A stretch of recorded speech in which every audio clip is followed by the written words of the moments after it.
Chapter 1641 to 1650। अगर Fang dzong की गति वास्तव में तेज थी तो एक शिवेन पहले और भी तेज थी। उसकी मुट्ठी बिजली की तरह थी और तुरंत फैंग ज़ोंग की मुट्ठी के सामने आ गई। फैंग ज़ोंग की अभिव्यक्ति बदल गई। उसकी तलवार ये ज़िवेन की गर्दन तक पहुंचने ही वाली थी, लेकिन उसी समय ये ज़िवेन की मुट्ठी उसके सिर तक पहुंचने ही वाली थी। वह नहीं जानता था कि उसकी तलवार ये ज़िवेन के सिर को काट सकती है या नहीं, लेकिन अगर उसने वह मुक्का मारा तो उसका सिर एक तरबूज की तरह होगा जिसे टुकड़े टुकड़े कर दिया जाएगा। धिक्कार है, यह एक पागल था जो उसके साथ मरना चाहता था। उसी क्षण उन्होंने अपना निर्णय लिया। शुआ, ये ज़िवेन की मुट्ठी फैंग ज़ोंग में घुस गई। इसने कुछ भी नहीं मारा और केवल आग की लपटों का एक गोला मारा। फैंग ज़ोंग का शरीर पहले से ही 1000 मीटर दूर था। उसका चेहरा सदमे से भर गया था। आखिरी समय में फैंग ज़ोंग में ये शिवेन के साथ व्यापार करने का साहस नहीं था, या यूं कहें उसे ऐसा नहीं लगा कि उसे ये शिवेन के साथ व्यापार करने की जरूरत है। वह एक महान व्यक्ति थे और ये ज़िवेन कौन थे? उसे उसके साथ व्यापार क्यों करना पड़ा? यह इसके लायक बिल्कुल नहीं था। वैसे भी उसकी ताकत ये शिवेन को मजबूती से दबा रही थी, इसलिए ये शिवेन से निपटने के लिए यह काफी था। स्वाभाविक रूप से उसका हमला अंत में ये शिवेन को नहीं लगा। ये ज़िवेन ने कुछ नहीं कहा और बस शांति से फैंग ज़ोंग को देखा। वह ठंडी हंसी। आखिरी महत्वपूर्ण क्षण में फैंग ज़ोंग ये शिवेन की तुलना में मृत्यु से अधिक डरता था। दूसरे, विशेष रूप से दिव्य क्षेत्र से नीचे के लोगों ने यह भी नहीं देखा कि क्या हुआ था। उन्हें ही लगा कि पलक झपकते ही वे दोनों साहस के मामले में भिड़ गए हैं। दोनों पक्ष बहुत तेज थे, इतने तेज कि युद्ध समाप्त होने से पहले उनके पास प्रतिक्रिया करने का समय भी नहीं था। केवल कुछ आकाशीय क्षेत्र के विशेषज्ञ युद्ध को मुश्किल से देख पा रहे थे और वे मदद नहीं कर सकते थे, लेकिन ऐसा महसूस कर रहे थे कि वे ठंडे पसीने में भीग गए हैं। अभी अभी जब दोनों आपस में भिड़ते तो एक दूसरे की जान भी ले सकते थे। जब विशेषज्ञ आपस में भिड़ गए तो जीत या हार एक पल में तय हो गई। यदि फैंग ज़ोंग पूरी ताकत लगाने को तैयार था तो इसका परिणाम यह होगा कि दोनों पक्षों की मृत्यु हो जाएगी। एक चाल और वह मर जाएगा। हालांकि वे नहीं जानते थे कि ये शिवेन के पास अभी भी तुरुप का इक्का है। यह उनका अत्याचारी शरीर था। यहाँ तक अगर फीनिक्स संप्रदाय की तलवार उसे गंभीर रूप से घायल कर सकती है तो भी वह उसे मार नहीं पाएगी। हालांकि वह अभी भी फीनिक्स संप्रदाय को एक पंच से मार सकता था। एक के लिए एक। यहाँ तक अगर फीनिक्स संप्रदाय उसके साथ व्यापार करना चाहता था तो भी ये ज़िवेन सहमत नहीं होगी। उसने किसके साथ व्यापार करने के बारे में सोचा था?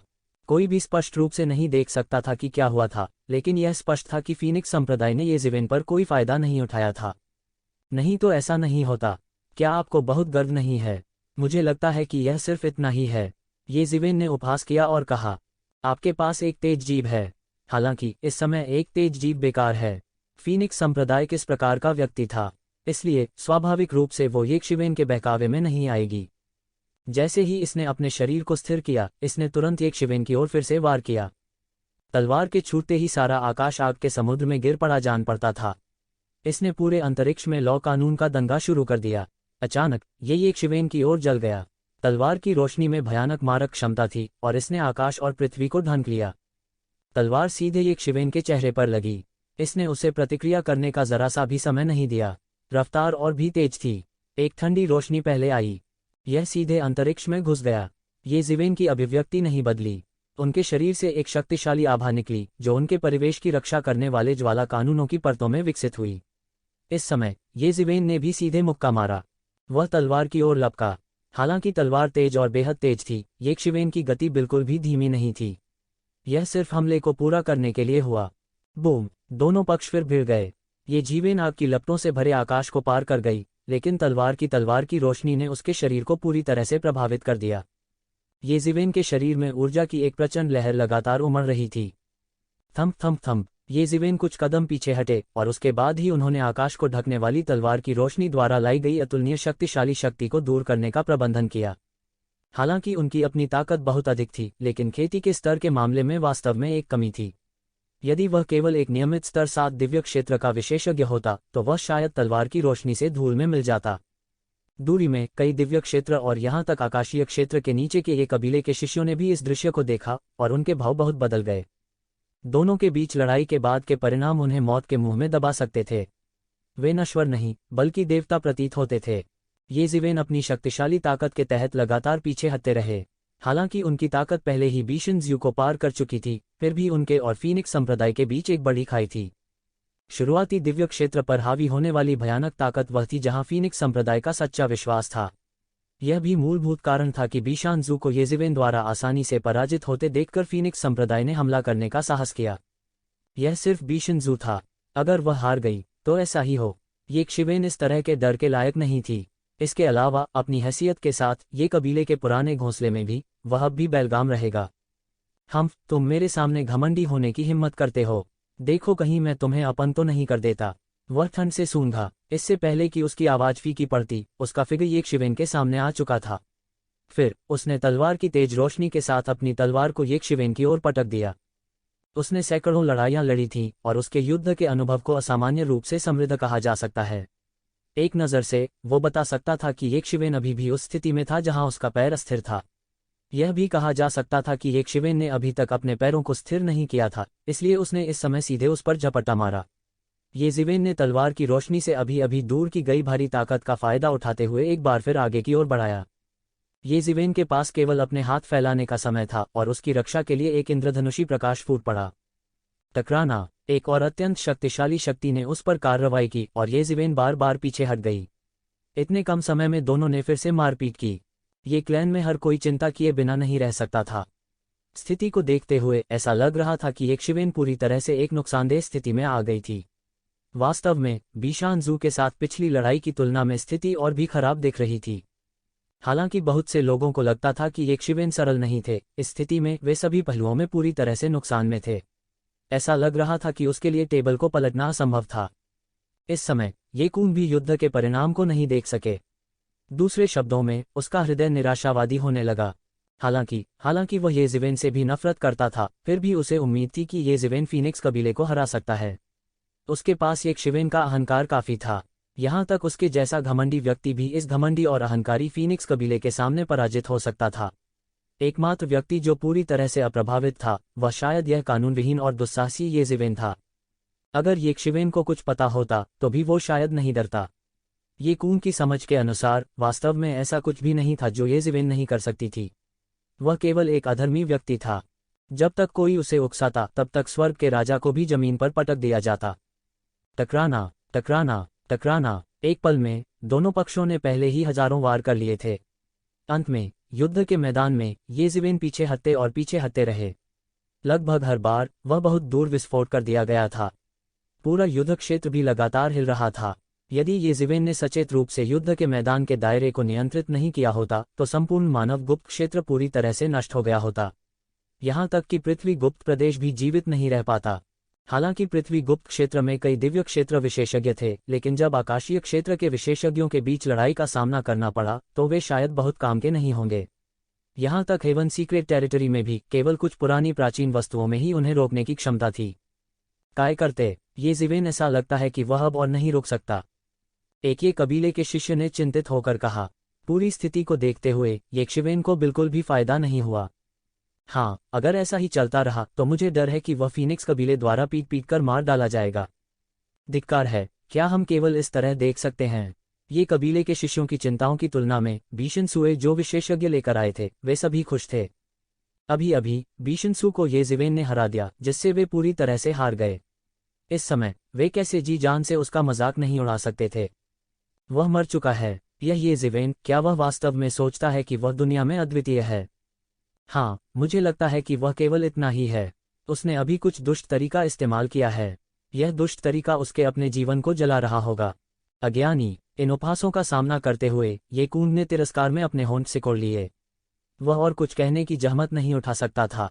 वह स्पष्ट रूप से देख सकता था कि यह एक दुष्ट तरीका था या नहीं। यद्यपि येशिवेन का शरीर लगातार उस शक्ति से फूट रहा था जो किसी सातवें आकाशीय क्षेत्र के विशेषज्ञ के पास नहीं होनी चाहिए, वह अपनी शक्ति पर भरोसा कर रहा था। सबसे भयानक बात यह थी कि उसने पाया कि येशिवेन की नींव भयानक थी। सामान्यतया नींव जितनी अधिक उथली होगी, एक सफलता के बाद किसी के दायरे को मजबूत करने में उतना ही अधिक समय लगेगा। इसके अलावा एक सफलता के बाद सत्ता में महारत हासिल करना अधिक कठिन होगा, लेकिन येशिवेन ने वास्तव में इतने कम समय का उपयोग अपने दायरे को पूरी तरह से मजबूत करने और एक सफलता के बाद सत्ता पर कब्जा करने के लिए किया। वह दिव्य क्षेत्र विशेषज्ञ की शक्ति थी। पिछली बार भी उन्हें ऐसी स्थिति का सामना करना पड़ा था, लेकिन उस समय वे गुस्से की स्थिति में थे और उन्हें इस बार की तरह स्पष्ट रूप से दिखाई नहीं दे रहा था। जितना अधिक उसने देखा उतना ही उसे महसूस हुआ कि उसकी रीढ़ में एक ठंडक दौड़ रही है। इस समय वह अचानक इतने शक्तिशाली शत्रु का सामना करते हुए खुद को थोड़ा भाग्यशाली महसूस कर रहा था। इन 10 वर्षों में उसने अपने मालिक के आदेशों का पालन किया और येज़िवेन के साथ परेशानी नहीं हुई, तब भी जब उसने आकाशीय क्षेत्र में प्रवेश किया था। साधारण लोग केवल यह देख सकते थे कि येशिवेन कदम दर कदम पीछे हट रही थी। फीनिक्स कबीले के हमले भयंकर थे, लेकिन वह देख सकता था कि इतने भयंकर हमलों के बावजूद भी येज़िवेन वास्तव में बिल्कुल भी नहीं हिला। दूसरे शब्दों में, हालांकि फीनिक्स संप्रदाय हमेशा येज़िवेन के बचाव को तोड़ना चाहता था, फिर चाहे उसके हमले कितने भी भयंकर क्यों न हो, चाहे वे कितने भी हिंसक क्यों न हो, येज़िवेन के केंद्रीय घेरे की रक्षा को तोड़ने का कोई रास्ता नहीं था। दूसरे शब्दों में, येज़िवेन को गंभीर रूप से घायल करने का कोई तरीका नहीं था। हालांकि ऐसा लग रहा था कि उसे लगातार उड़ते हुए भेजा जा रहा है, वास्तव में यह केवल गंभीर लग रहा था। वास्तव में यह इतना गंभीर नहीं था। फीनिक्स संप्रदाय ने भी इस समस्या की खोज की थी। हालांकि वो येशिवेन को हरा सकता था, लेकिन वो येशिवेन को नहीं मार सकता था। दोनों के बीच फासला था। हालांकि येशिवेन की प्रगति बहुत तेज थी, इसलिए उनके बीच की दूरी आश्चर्यजनक गति से कम हो रही थी। वास्तव में यह धीरे धीरे इस हद तक सिकुड़ रहा था कि फीनिक्स संप्रदाय भी निश्चित रूप से यह नहीं कह सकता था कि वह येज़िवेन को हरा सकता है। फीनिक्स संप्रदाय के लिए यह बिल्कुल अकल्पनीय था। टकराना। येज़िवेन को एक बार उड़ते हुए भेजा गया था, लेकिन उसके चेहरे पर एक मुस्कान आ गई। उन्होंने कहा, फीनिक्स ग्रैंड मास्टर, आपके पास और कौन सी तरकीबें हैं? उनका उपयोग करें। मैं देखना चाहता हूं कि आपके पास क्या है। क्या तुम सच में सोचते हो कि मैं तुम्हारा कुछ नहीं कर सकता? फीनिक्स ग्रैंड मास्टर ने ठंडेपन से कहा। क्या ऐसा नहीं है? येज़िवेन ने उपहास किया और फीनिक्स ग्रैंड मास्टर को देखा। हालांकि वह इस समय फीनिक्स ग्रैंड मास्टर को चोट नहीं पहुंचा सकता था, लेकिन फीनिक्स ग्रैंड मास्टर के लिए उसे अत्याचारी शरीर की चौंकाने वाली शक्ति से चोट पहुंचाना भी बहुत मुश्किल था। अन्यथा वह इतनी बार उड़ान भरकर भेजे जाने के बाद बहुत पहले ही मारा गया होता। यहां तक एक स्वर्ग क्षेत्र विशेषज्ञ भी ऐसा करने में सक्षम नहीं होगा। 7वें स्तर के स्वर्ग क्षेत्र विशेषज्ञ की तो बात ही छोड़ दें। अत्याचारी शरीर की शक्ति को पूर्ण रूप से प्रदर्शित किया गया। इस बार फीनिक्स ग्रैंड मास्टर ने कुछ नहीं कहा। उसके शरीर से एक के बाद एक शक्तिशाली लपटें फूट पड़ीं और उसने उन्हें उगल दिया। उसका पूरा अस्तित्व एक ज्वालामुखी की तरह था, जो लगातार सर्वोच्च लपटें उगल रहा था। ऐसा लगता था कि वे लपटें आग के देवताओं में बदल गई थीं, उनके भीतर अग्नि आत्माएं नाच रही थीं। वाला, देखते ही देखते पूरी लौ जलने लगी। वह तुरंत पागलपन से जल गया और जहां कहीं वह गुजरा, पूरा आकाश राख में बदल गया। यह लौ, हम इसे जलते रहने नहीं दे सकते, अन्यथा संपूर्ण मानव गुप्त क्षेत्र राख में बदल जाएगा। इस समय वे स्वर्ग क्षेत्र विशेषज्ञ अंततः अपने होश में आए और चिल्लाए। सभी के साथ मिलकर काम करने के बाद उन्होंने आग की लपटों को एक निश्चित सीमा के भीतर रखने के लिए एक बाधा डाल दी, जिससे उन्हें जलने नहीं दिया गया। हालांकि वह अभी भी बहुत दूर था, लेकिन वह पहले से ही इस ज्योति की अद्भुत शक्ति को महसूस कर सकता था। और इस लौ का एक नाम था। नानमिंगली आग दुनिया की सबसे शक्तिशाली और भयानक लपटों में से एक थी। टकरा जाना। लौ आग की लपट में बदल गई और सीधे येशिवेन की ओर बढ़ी। वो बिजली की तरह तेज थी और एक पल में येशिवेन के सामने आ गई। हुश! येशिवेन के पीछे शैतान के पंख सीधे खुल गए। यहां तक उन्होंने सीधे तौर पर इसका सामना करने की हिम्मत नहीं की। उसकी आकृति सुनहरी रोशनी में बदल गई और मौके पर ही गायब हो गई। आइए देखें कि आप और कहां छिप सकते हैं। फीनिक्स ग्रैंड मास्टर ने उपहास किया। उसके आदेश के तहत ये नानमिंग पौराणिक आग एक शक्तिशाली शक्ति के साथ फूट पड़ी और पूरे आकाश को ढक लिया, जिससे येशिवेन बच नहीं पाए। वे समुद्र की लहरों के समान गोल घेरे में बह गए, यहां तक कि आकाश के तारे भी इस आग के समुद्र में जलकर राख हो जाएंगे। यह नानमिंगली फायर की भयानक शक्ति थी। येशिवेन के घूमने के लिए जगह कम होती जा रही थी। धीरे धीरे आग की लपटों ने उसे अपनी चपेट में ले लिया। चूंकि वे येशिवेन के बचाव को तोड़ नहीं पाए, इसलिए फीनिक्स संप्रदाय ने परवाह नहीं की। वे बस येशिवेन को जलाकर राख कर देना चाहते थे। होंग! अंत में नानमिंगली की आग येशिवेन के शरीर पर जल गई और एक चौंकाने वाला विस्फोट हुआ। सभी ने केवल ये देखा कि येशिवेन एक ज्वलंत व्यक्ति में बदल गई थी। वे हैरान हुए बिना नहीं रह सके। जिस तरह वे स्वर्ग क्षेत्र के विशेषज्ञ हमला करने के लिए तैयार थे, उन्होंने देखा कि नानमिंगली आग से भरा आकाश एक चौंकाने वाली गति से येशिवेन की ओर इकट्ठा हो रहा था। थोड़ी ही देर में सब साफ हो गया। बहुत जल्दी येशिवेन का चेहरा सामने आ गया। उसके जलने के कोई निशान नहीं थे। क्या यह कैसे संभव है? फीनिक्स संप्रदाय सहित हर कोई हक्का बक्का रह गया।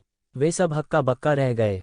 अगर येशिवेन ने इसका विरोध करने के लिए किसी तरीके का इस्तेमाल किया होता तो यह ठीक होता। सबके पास अपना तुरुप का इक्का था।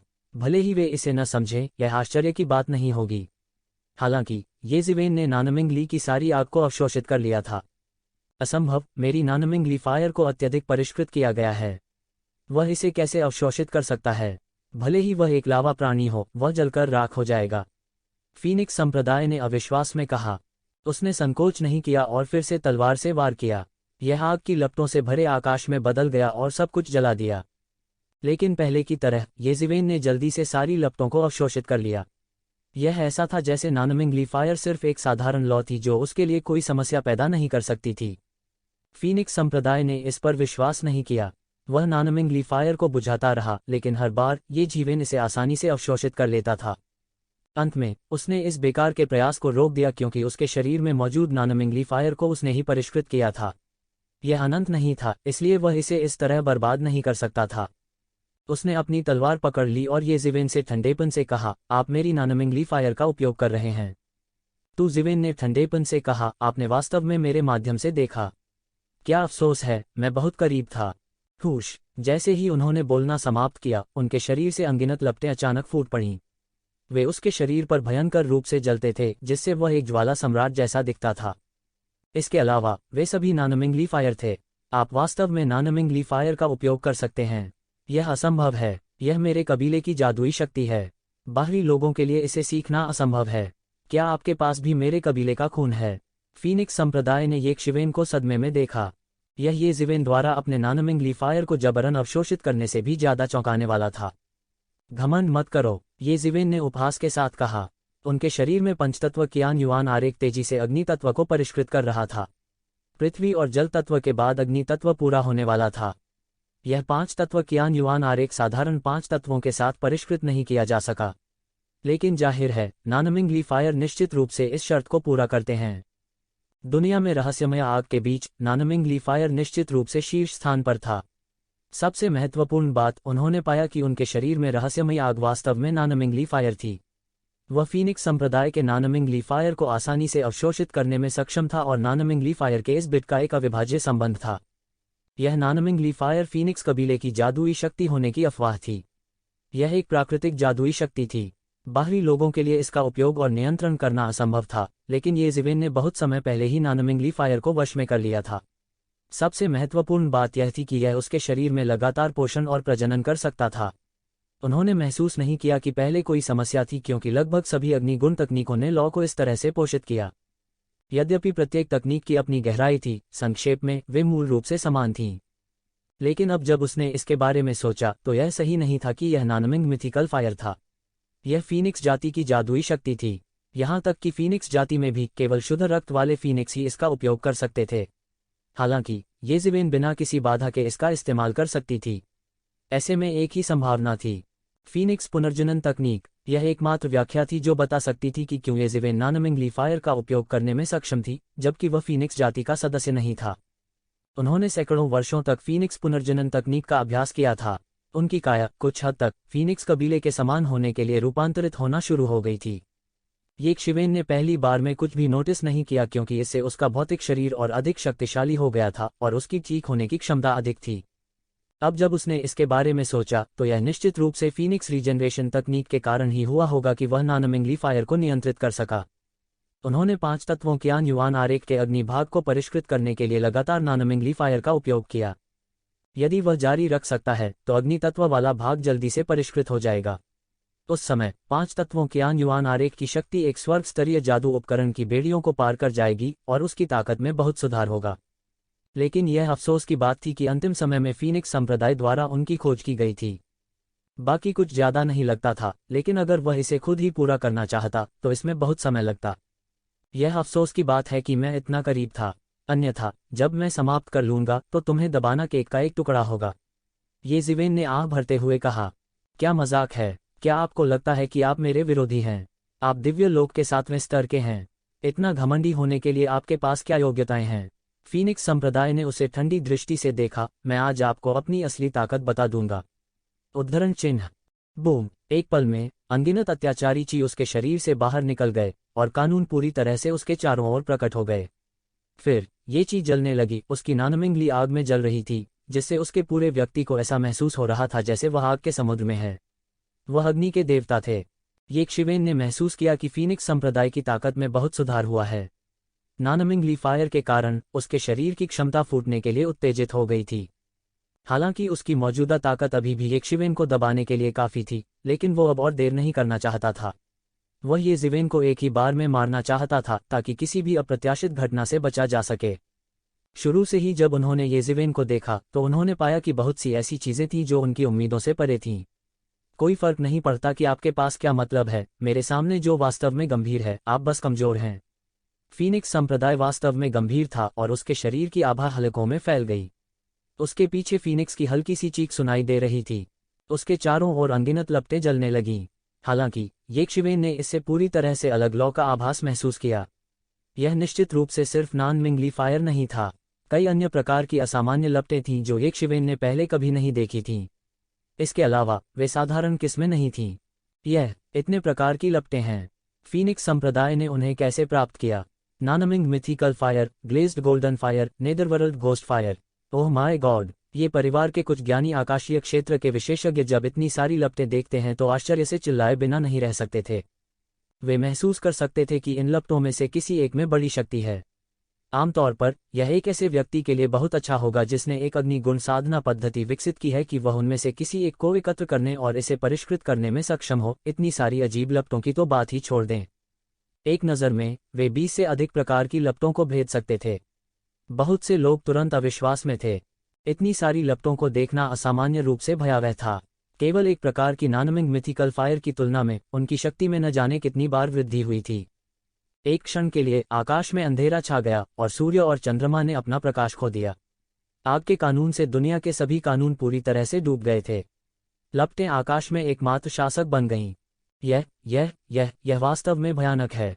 इतनी सारी लपटें, बस उन्हें इकट्ठा करने में सक्षम होना पहले से ही काफी भयानक है। कई पुराने विशेषज्ञ इन लपटों को देखकर अपने भावों को बदले बिना नहीं रह सके। फीनिक्स संप्रदाय ने येशिवेन को एक ठंडी मुस्कान के साथ देखा और कहा, चलो देखते हैं कि तुम कैसे विरोध करती हो। हुश! एक पल में पूरा आकाश ऐसा लग रहा था जैसे यह दुनिया का अंत होने वाला है। आसमान से अनगिनत लपटें उतरी, मानो वे दुनिया को तबाह करने वाली हों। ये सभी लपटें अलग अलग थीं और उनमें से हर एक पूरे आकाश में जल सकती थी। इसके अलावा उन सभी के पास अलग अलग शक्तियां थीं। Boom boom boom! अनगिनत लपटों ने आसमान को ढंक लिया और फैल गई। येशिवेन के पास बचने के लिए कोई जगह नहीं बची। फिर वे येशिवेन के शरीर पर उतरे। येशिवेन के शरीर पर पड़ने वाली हर लौ एक बहुत बड़े विस्फोट का कारण बनेगी। विस्फोट के बाद के परिणाम बेतहाशा बह गए और यह एक सदमे की लहर थी जो सब कुछ नष्ट कर सकती थी। यह बहुत भयानक है, किसी ने कहा और उसका चेहरा तुरंत पीला पड़ गया। देखो देखो, येशिवेन वास्तव में अभी मरा नहीं है। अचानक किसी को पता चला कि येशिवेन की मौत नहीं हुई थी, भले ही उस पर हर तरह की अजीबोगरीब लपटों का अंधाधुंध बमबारी की गई थी। वह मदद नहीं कर सका लेकिन अलार्म में चिल्लाया। इस समय बहुत से लोगों की अचानक नजर पड़ी। निश्चित रूप से येशिवेन अजीब लपटों के समूह के बीच में थी। वह पर्वत के समान निश्चल था। वास्तव में वह ध्यान में पालथी मारकर भी बैठे थे। उसके चारों ओर सभी दिशाओं से सुनहरी रोशनी चमक रही थी, जिससे उसे इन लपटों के हमलों का विरोध करने में मदद मिल रही थी। ये लपटें वास्तव में उसकी सुनहरी रोशनी को भेदने में असमर्थ थीं। एक बार जब कोई छिद्र विस्फोट से खुल जाता है तो वह अन्य सुनहरी रोशनी से भर जाता है। और इस समय येशिवेन के सिर के ऊपर एक चित्र लगातार मंडरा रहा था, ऊपर और नीचे तैर रहा था। वे लपटें वास्तव में एक एक करके इस आरेख में समाहित की जा रही थीं। ग्लेज्ड गोल्डन फ्लेम हो, नेदर घोस्ट फ्लेम हो या नानमिंग फायर, ये सभी मानचित्र द्वारा अवशोषित किए गए थे। उनमें से कोई भी भाग्यशाली नहीं था। यह किस प्रकार का आरेख है? यह किस प्रकार का यंत्र है? यह वास्तव में इतना दबंग है। यहाँ तक ये अजीब लपटें भी इसका कुछ नहीं कर सकती हैं। इस समय कई लोगों ने विस्मय में पूछा, ऐसा भयंकर वाद्य उन्होंने पहले कभी नहीं देखा था। किसी को पता होना चाहिए कि ये अजीब लपटें ऐसी लपटें थीं जिन्हें बहुत से लोग उपकरणों को परिष्कृत करने के लिए इस्तेमाल करने के लिए तरस रहे थे। इन लपटों के नीचे कोई भी उपकरण तैरते बादलों की तरह होगा, लेकिन यह चित्र वास्तव में इतनी लपटों के आश्चर्यजनक हमले का सामना कर सकता है। ये कून की दृष्टि इन लोगों की दृष्टि से कहीं अधिक अत्याचारी थी। वह देख सकता था कि येशिवेन के डायग्राम पर लगातार कुछ जल प्रकाश था। चाहे किसी भी प्रकार की लपटें हों, इस जल प्रकाश के सामने वे पूरी तरह से दब जाएंगे, अपनी शक्ति का बिल्कुल उपयोग करने में असमर्थ होंगे। वह अतुलनीय रूप से स्तब्ध था। वास्तव में किस तरह का पानी इन अजीब लपटों को दबा सकता है? इसमें कोई शक नहीं था कि यह भी एक तरह का अजीब पानी होना चाहिए। और इस समय उसने अचानक दूर नहीं की एक झलक पकड़ी। जब युवा कुनपेंग सभी दिशाओं में भाग रहा था तो उसका शरीर पानी की रोशनी से चमक रहा था, बिल्कुल ये ज़िवेन की तरह। वह तुरंत समझ गया कि वह क्या था। उत्तरी गहरा ठंडा पानी। इस समय केवल उत्तरी डार्क फ्रॉस्टी वाटर ही इन सभी अजीब लपटों को दबा सकता था। अगोचर रूप से जल तत्व ने ही अग्नि तत्व को रोक दिया। इसके अलावा उत्तरी डार्क फ्रॉस्टी वाटर अनगिनत प्रकार के पानी में सबसे शक्तिशाली प्रकार का पानी था। यह नानमिंग फायर का मुकाबला करने के लिए काफी मजबूत था। ये ज़िवेन के सिर के ऊपर 5 तत्वों के आन युआन आरेख ने इन सभी संदेहों को दबाते हुए लगातार उत्तरी डार्क ठंडा पानी उगल दिया। ये ज़िवेन ने उपहास किया। हालांकि उनकी काया विशेष थी और नानमिंग फायर को पूरी तरह से अवशोषित कर सकती थी, इसका मतलब यह नहीं था कि उनके पास अन्य अजीब लपटों से निपटने का एक तरीका था। लेकिन इससे कोई फर्क नहीं पड़ा, उसके पास अभी भी नॉर्दर्न डार्क फ्रिगेट वाटर था, जो दुनिया के कुछ अत्याचारी अजीब पानी में से एक था, इसलिए वह इन अजीब लपटों से डरता नहीं था। ये अजीब लपटें सभी 5 तत्वों के आन युआन आरेख में समाहित हो गईं, सभी को परिष्कृत किया गया और फिर से अवशोषित कर लिया गया। हालांकि 5 तत्वों के आन युआन आरेख अब बहुत टूटा हुआ था और भारी क्षति का सामना करना पड़ा था, यह सब के बाद एक शक्तिशाली अस्तित्व था जो एक बार एक स्वर्ग स्तर के उपकरण को पार कर गया था। यहाँ तक इन अजीब लपटों को भी जबरन अवशोषित किया जा सकता था। आप वास्तव में मेरी अजीब लपटों का विरोध कर सकते हैं, ये ज़िवेन, मुझे यह स्वीकार करना होगा कि आपके पास वास्तव में कुछ कौशल हैं। ग्रैंडमास्टर फीनिक्स मदद नहीं कर सका, लेकिन सदमे में उसे देखा। वह कौन सा यंत्र है? यह वास्तव में इन अजीब लपटों का विरोध कर सकता है? यह सरल भी नहीं है। सरल नहीं है, यह वास्तव में सरल नहीं है, यह उससे कहीं अधिक है। ये ज़िवेन ने अपने शरीर में क्यूई का संचालन किया और अनगिनत स्पिरिट क्रिस्टल हिंसक रूप से जलाए गए 5 तत्वों के आन युआन आरेख में डाले गए। अचानक 5 तत्वों के आन युआन आरेख बड़ा और बड़ा हो गया और जल्द ही यह पहले से ही आधे आकाश के आकार तक बढ़ गया था।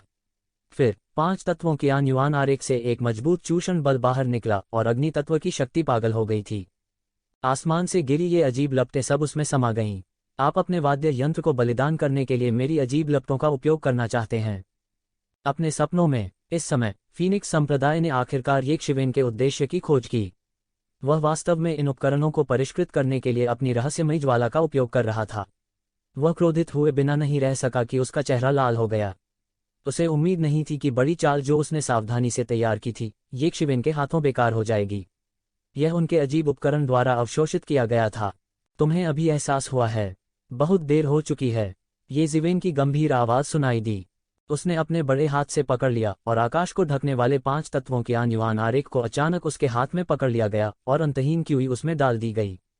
बूम! 5 एलिमेंट्स की आन युआन डायग्राम पर उसमें से एक मजबूत क्यूई फूटी और 5 एलिमेंट्स की आन युआन डायग्राम का अग्नि तत्व आखिरकार पूरी तरह से बलिदान हो गया। जैसा कि पृथ्वी, जल और अग्नि तत्वों को एक के बाद एक बलिदान किया गया था, 5 तत्वों के आन युआन आरेख अचानक छलांग और सीमा से बदल गया और पहले की तुलना में यह केवल एक पृथ्वी को हिला देने वाला परिवर्तन था।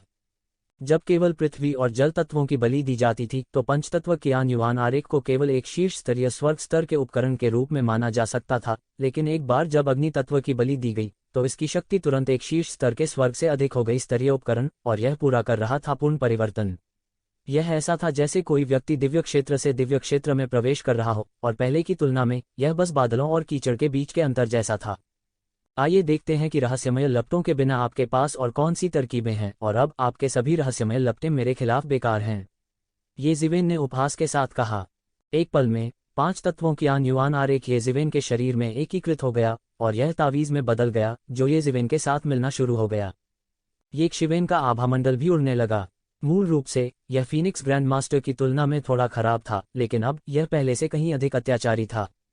हुश! उसका शरीर तुरंत गायब हो गया और जब वह फिर से प्रकट हुआ तो वह पहले से ही फीनिक्स ग्रैंडमास्टर के पीछे था। अभी वह निष्क्रिय रूप से बचाव कर रहा था, लेकिन अब ये ज़िवेन ने हमला करने की पहल की और पहले की तुलना में वह बहुत अधिक अत्याचारी था। ये ज़िवेन ने एक मुक्का मारा और अचानक अनगिनत पृथ्वी तत्व, जल तत्व और अग्नि तत्व कानून तावीज़ में बदल गए, एक शक्तिशाली धारा में संघनित हो गए और फीनिक्स ग्रैंडमास्टर की ओर बढ़ गए।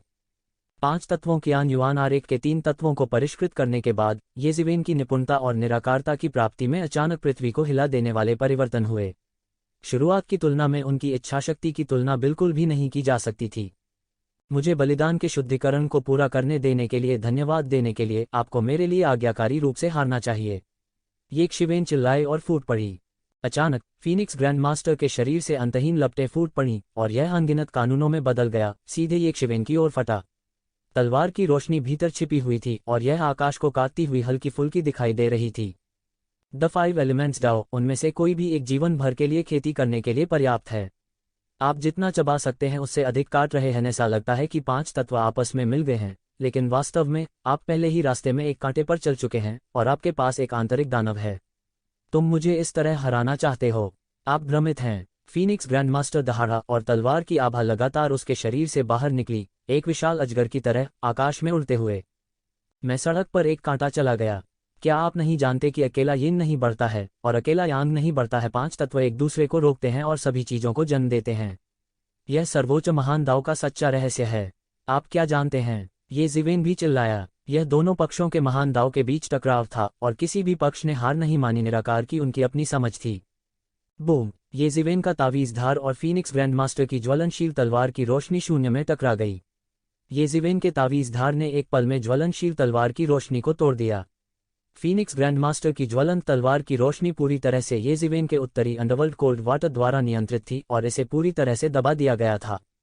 असंभव! ज्वाला कानून की मेरी समझ तुम्हारी समझ से बहुत ऊपर है। मैं तुमसे कैसे हार सकता हूँ? फीनिक्स ग्रैंडमास्टर ने यक्षवेन को अविश्वास से देखा। उनका लॉ कानून पूरी तरह से संयमित था। उसने सोचा कि वह दुनिया पर हावी होने के लिए अपने ज्वाला कानून पर भरोसा कर सकता है। वास्तव में जल तत्व दाव के विशेषज्ञ भी उसकी तलवार को रोक नहीं सके, लेकिन उसे ये जिवेन जैसे राक्षस से मिलने की उम्मीद नहीं थी। ये जिवेन के हमले एक ज्वार की तरह थे और उसका रुकने का कोई इरादा नहीं था। वह इस तरह आगे बढ़ा जैसे वह शून्य में चलते हुए 5 तत्वों के भगवान में परिवर्तित हो गया हो। उनके द्वारा उठाए गए हर कदम के साथ शून्य पृथ्वी, अग्नि और जल गुणों के कानून के फूल में बदल जाएगा। यह एक जादुई दृश्य था जिसे केवल तभी प्रस्तुत किया जा सकता था जब किसी को मौलिक कानूनों के परिवर्तनों की स्पष्ट समझ हो। फीनिक्स ग्रैंडमास्टर और भी अकल्पनीय था। वह बेहद हैरान था। वह जीवन भर अग्नि तत्व के नियमों की साधना करते रहे थे। उनके तलवार दाव कानून भी अग्नि तत्व कानूनों पर निर्भर थे। फिर भी उसने कानून के फूल को संघनित नहीं किया था।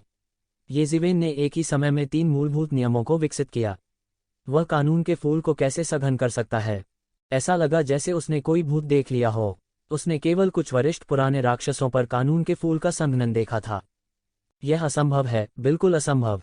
फीनिक्स ग्रैंडमास्टर को विश्वास नहीं हो रहा था। यदि ये जिवेन ऐसा कर सकती है तो क्या यह उसके सभी प्रयासों को नकारना नहीं होगा? यह उसके चेहरे पर थप्पड़ मारने और उसे यह बताने के बराबर था कि उसे लगा कि वह एक प्रतिभाशाली व्यक्ति है, लेकिन वास्तव में वह शक्ति से भी बदतर था। ये जिवेन ने उपहास किया। यद्यपि मौलिक कानूनों की उनकी समझ अत्यंत गहन स्तर तक पहुंच गई थी, फिर भी कानून के फूल को इतने अविश्वसनीय स्तर तक संघनित करने के लिए यह पर्याप्त नहीं था। यह अफवाह थी कि जब प्राचीन आचार्य उपदेश देते थे तो वे कमल के फूलों की बात करते थे और पृथ्वी से स्वर्ण कमल निकलते थे। ये कमल कानून के फूल थे। उनका उपदेश भी कानून की सबसे आवश्यक घटना में सीधे प्रवेश करेगा। यह बहुत ही शानदार था। हालांकि वह ऐसा नहीं कर सका। उसके पास 5 तत्वों की युवान आरेख था। यह पंचतत्व परम का जीवन अस्त्र था। यहाँ तक अगर मौलिक कानूनों की उनकी समझ अविश्वसनीय नहीं थी, 5 तत्वों के युवान आरेख की मदद से वह उसी प्रभाव को प्रदर्शित कर सकते थे। बेशक ये जिवेन फीनिक्स ग्रैंडमास्टर को इस बारे में कभी नहीं बताएगी। हालांकि फीनिक्स ग्रैंडमास्टर मूर्ख नहीं था। उसने जल्दी ही महसूस किया कि यह उस आरेख से संबंधित होना चाहिए जिसे यक्षवेन ने पहले परिष्कृत किया था। नहीं, आप इसे स्वयं नहीं कर सकते। यहाँ तक कि कुछ वरिष्ठ पुराने राक्षस भी ऐसा नहीं कर सकते। क्या आप उस उपकरण पर भरोसा करते थे? जब उन्होंने इस बारे में सोचा तो फीनिक्स ग्रैंडमास्टर बहुत अधिक सहज थे। यद्यपि यंत्र शक्तिशाली था, यह जानने से बेहतर था कि यक्षवेन एक राक्षस था। तो क्या हुआ अगर मुझे पता है? यक्षवेन ने बिल्कुल भी परवाह नहीं की। वह एक कदम आगे बढ़ा और फीनिक्स ग्रैंडमास्टर के सामने पहुंचा। उसने अपनी हथेली से थप्पड़ मारा और 5 तत्वों के 3 तावीज़ प्रकट हुए। शक्तिशाली शक्ति तावीज़ों की एक धारा में बदल गई और फीनिक्स ग्रैंडमास्टर के सामने तुरंत विस्फोट हो गया। इस समय ये जिवेन ने आखिरकार पलटवार किया। मूल रूप से क्योंकि उसने दिव्य क्षेत्र के 7वें स्तर की ताकत को पूरी तरह से प्रदर्शित नहीं किया था, वह फीनिक्स संप्रदाय के सामने केवल पूरी तरह से रक्षात्मक हो सकता था। अब जब यह 5 तत्वों के युवान आरेख के साथ जुड़ गया था तो शक्तिशाली 5 तत्वों की शक्ति की मदद से इसने सीधे पलटवार किया।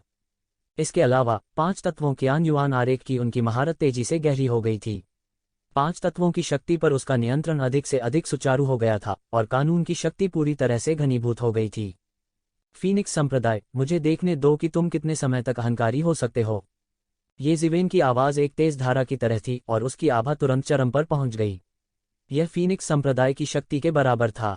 आप ऐसी ताकत रखने के लिए केवल एक खगोलीय उपकरण पर भरोसा कर रहे हैं। एक खगोलीय उपकरण की शक्ति उधार लेना अंततः सही रास्ता नहीं है। कचरा, अंत में अभी भी कचरा है। ग्रैंडमास्टर फीनिक्स ने सब कुछ सोचा और दहाड़ा। उसके शरीर पर अग्नि क्षेत्र तुरंत फैल गया और अनगिनत लपटें उसके शरीर पर टिमटिमाती हुई दिखाई देने लगीं और गायब हो गईं। वह लपटों के साथ पूरी तरह से एक हो गया था और यह पूरी तरह से स्वाभाविक था, जैसे कि वह आग की लपटों से पैदा हुई आत्मा हो। समान स्तर के आकाशीय क्षेत्र के विशेषज्ञ उसका कोई मुकाबला नहीं कर सकते थे। एक बार जब उसने अपनी तलवार का उपयोग कर लिया तो वह दिव्य क्षेत्र के प्रारंभिक चरण के विशेषज्ञ को भारी रूप से घायल कर सकता था। वह वास्तव में दिव्य क्षेत्र के मध्य चरण में प्रवेश करने से केवल आधा कदम दूर था और वह अतुलनीय रूप से भयानक था। यदि येशिवेन के पास 5 तत्वों के युआन आरेख की मदद नहीं होती और केवल अपनी ताकत पर भरोसा होता तो वह फीनिक्स संप्रदाय से बहुत कमजोर होता। फीनिक्स आसमान के नीचे नाचता है। वह जोर से चिल्लाया और एक पृथ्वी चकनाचूर चाल का इस्तेमाल किया। उन्होंने अब आग के कानून को मुख्य चाल के रूप में इस्तेमाल नहीं किया और उनकी तलवार तकनीक ने भी स्ट्रेंज फायर के हमले के साथ समन्वय किया। उन्होंने सीधे फीनिक्स कबीले की गुप्त तकनीक का इस्तेमाल किया। उसके शरीर पर अनगिनत लपटें उसकी तलवार की तकनीक द्वारा निर्देशित थीं और वे शून्य में घनीभूत हो गईं। एक राक्षसी आग फीनिक्स में बदल गईं जो सीधे येज़िवेन की ओर झपटी। आकाश और पृथ्वी पूरी तरह से ढह गए, मानो यह 2 प्राचीन देवताओं के बीच की लड़ाई हो। फीनिक्स संप्रदाय की आग के कानून में महारत वास्तव में एक चौंकाने वाले स्तर पर पहुंच गई है। वह कानूनों के फूल को संघनित करने के बहुत करीब है। जब वह समय आता है, समान स्तर के लोगों के बीच कितने उसके मैच हो सकते हैं। इतना शक्तिशाली। उसने पहले अपनी असली ताकत का उपयोग भी नहीं किया। और क्या आप लोगों ने देखा, वह वास्तव में एक ही समय में कई अजीबोगरीब आग को नियंत्रित कर सकता है और वह बिल्कुल भी गड़बड़ नहीं लगता है। ऐसा नहीं लगता कि वह बिल्कुल थके हुए हैं। यह शारीरिक शक्ति चौंकाने वाली है। इस कबीले का प्राकृतिक लाभ उन्हें अग्नि गुण में चौंकाने वाली उपलब्धि हासिल करने की अनुमति देता है। अग्नि विशेषता में उनकी उपलब्धियों के आधार पर उनके लिए दुनिया के शीर्ष विशेषज्ञ बनने के लिए पर्याप्त है। इस येज़िवेन को भी कम करके नहीं आंका जा सकता। मुझे नहीं पता कि वह आरेख किस प्रकार का जादुई उपकरण है, लेकिन यह वास्तव में इतना शक्तिशाली है कि यह वास्तव में 3 विशेषताओं के नियम को फ्यूज कर सकता है। जब एक साथ संघनित किया जाता है तो इसकी शक्ति असीम होती है और यह वास्तव में बिना किसी नुकसान के फीनिक्स संप्रदाय के खिलाफ लड़ सकता है। कितना बेकार है। अगर येज़िवेन को और समय दिया जाता तो वह भी एक चौंकाने वाले विशेषज्ञ के रूप में विकसित हो सकता था। यद्यपि वह 3 गुणों के नियम को संक्षिप्त कर सकता है, वह बाहरी शक्ति पर निर्भर है, इसलिए वह नुकसान में है। ऐसे में यह कहना मुश्किल है कि कौन जीतेगा। आकाशीय क्षेत्र के ये विशेषज्ञ हैरान कर देने वाले भाव प्रकट किए बिना नहीं रह सके। अगर वे उसी स्तर के होते तो शायद इन 2 लोगों से मारपीट करते। एक दूसरे से अधिक राक्षसी थी और एक दूसरे से अधिक भयानक थी। लेकिन खुशी की बात यह थी कि उनमें से एक ये परिवार का विशेषज्ञ था। ये फैमिली के लिए ऐसे मुश्किल समय में उनके पास जितने मजबूत युवा विशेषज्ञ होंगे उतना ही अच्छा होगा। फीनिक्स संप्रदाय का phoenix dance under the heavens कोई छोटी बात नहीं थी। एक तलवार ने दुनिया को चौंका दिया और वह बहुत तेज थी।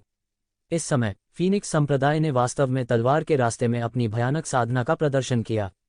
यदि यह एक सामान्य अग्नि विशेषता कल्टीवेटर होता तो ऐसी स्थिति में जहां येज़िवेन के पंचतत्व के युआन आरेख ने उसे पूरी तरह से काउंटर किया, उसके पास आत्मसमर्पण करने के अलावा कोई विकल्प नहीं होता। हालांकि तलवार के रास्ते में उसकी साधना शीर्ष पर होने के लिए पर्याप्त थी और उसके पास अभी भी येज़िवेन के खिलाफ लड़ने की ताकत थी। यह फीनिक्स स्वर्ग और पृथ्वी के बीच उभरा।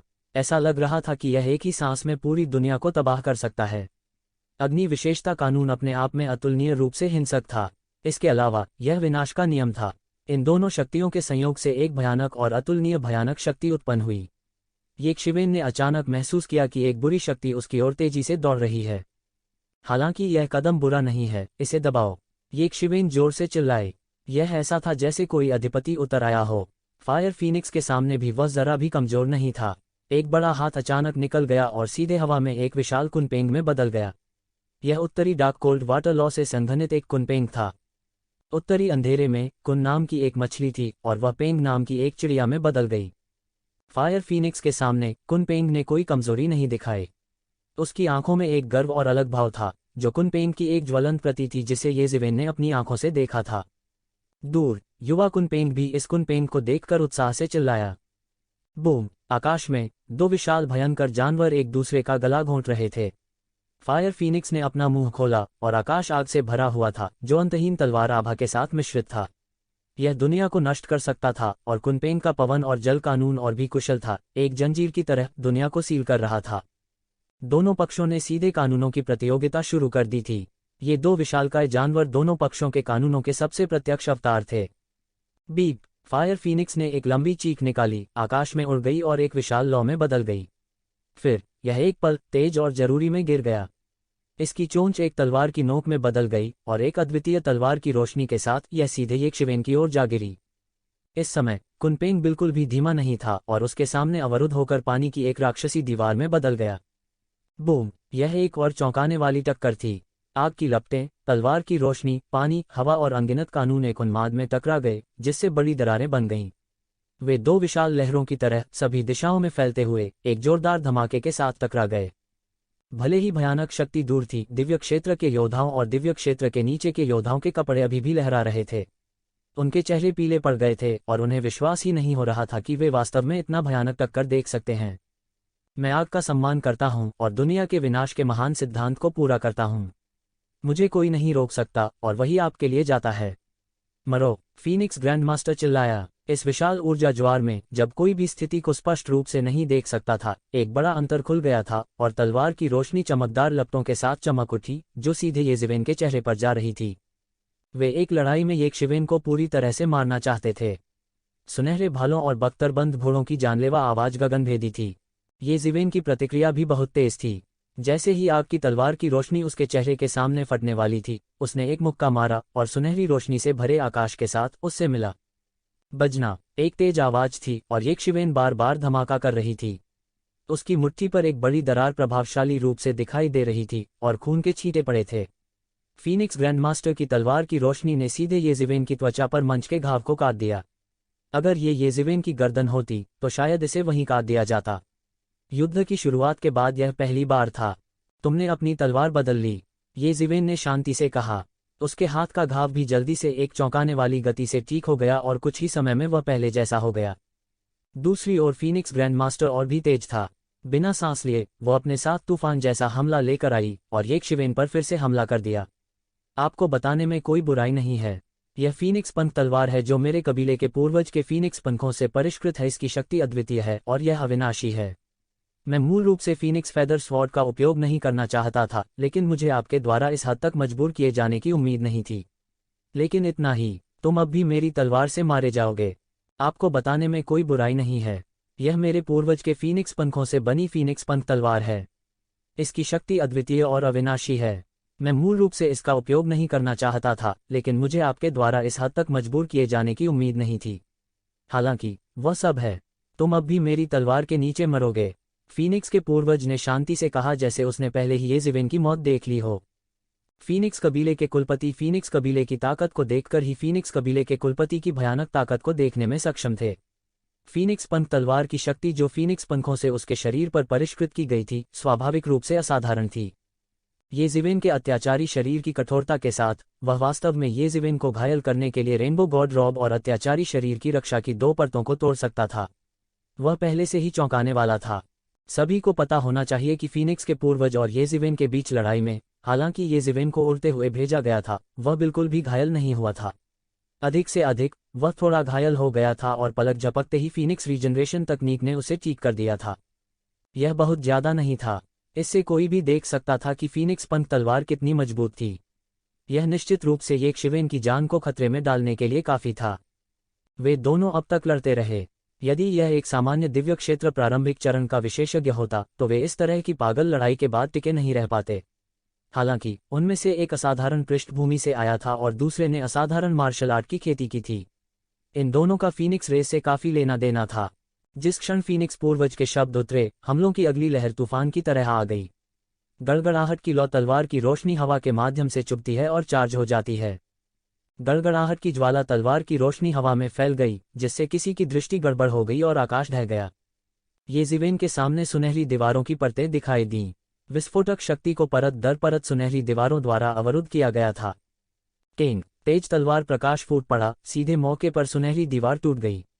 इसे बिल्कुल भी ब्लॉक नहीं किया जा सकता था, क्योंकि यह अतुलनीय रूप से तेज था।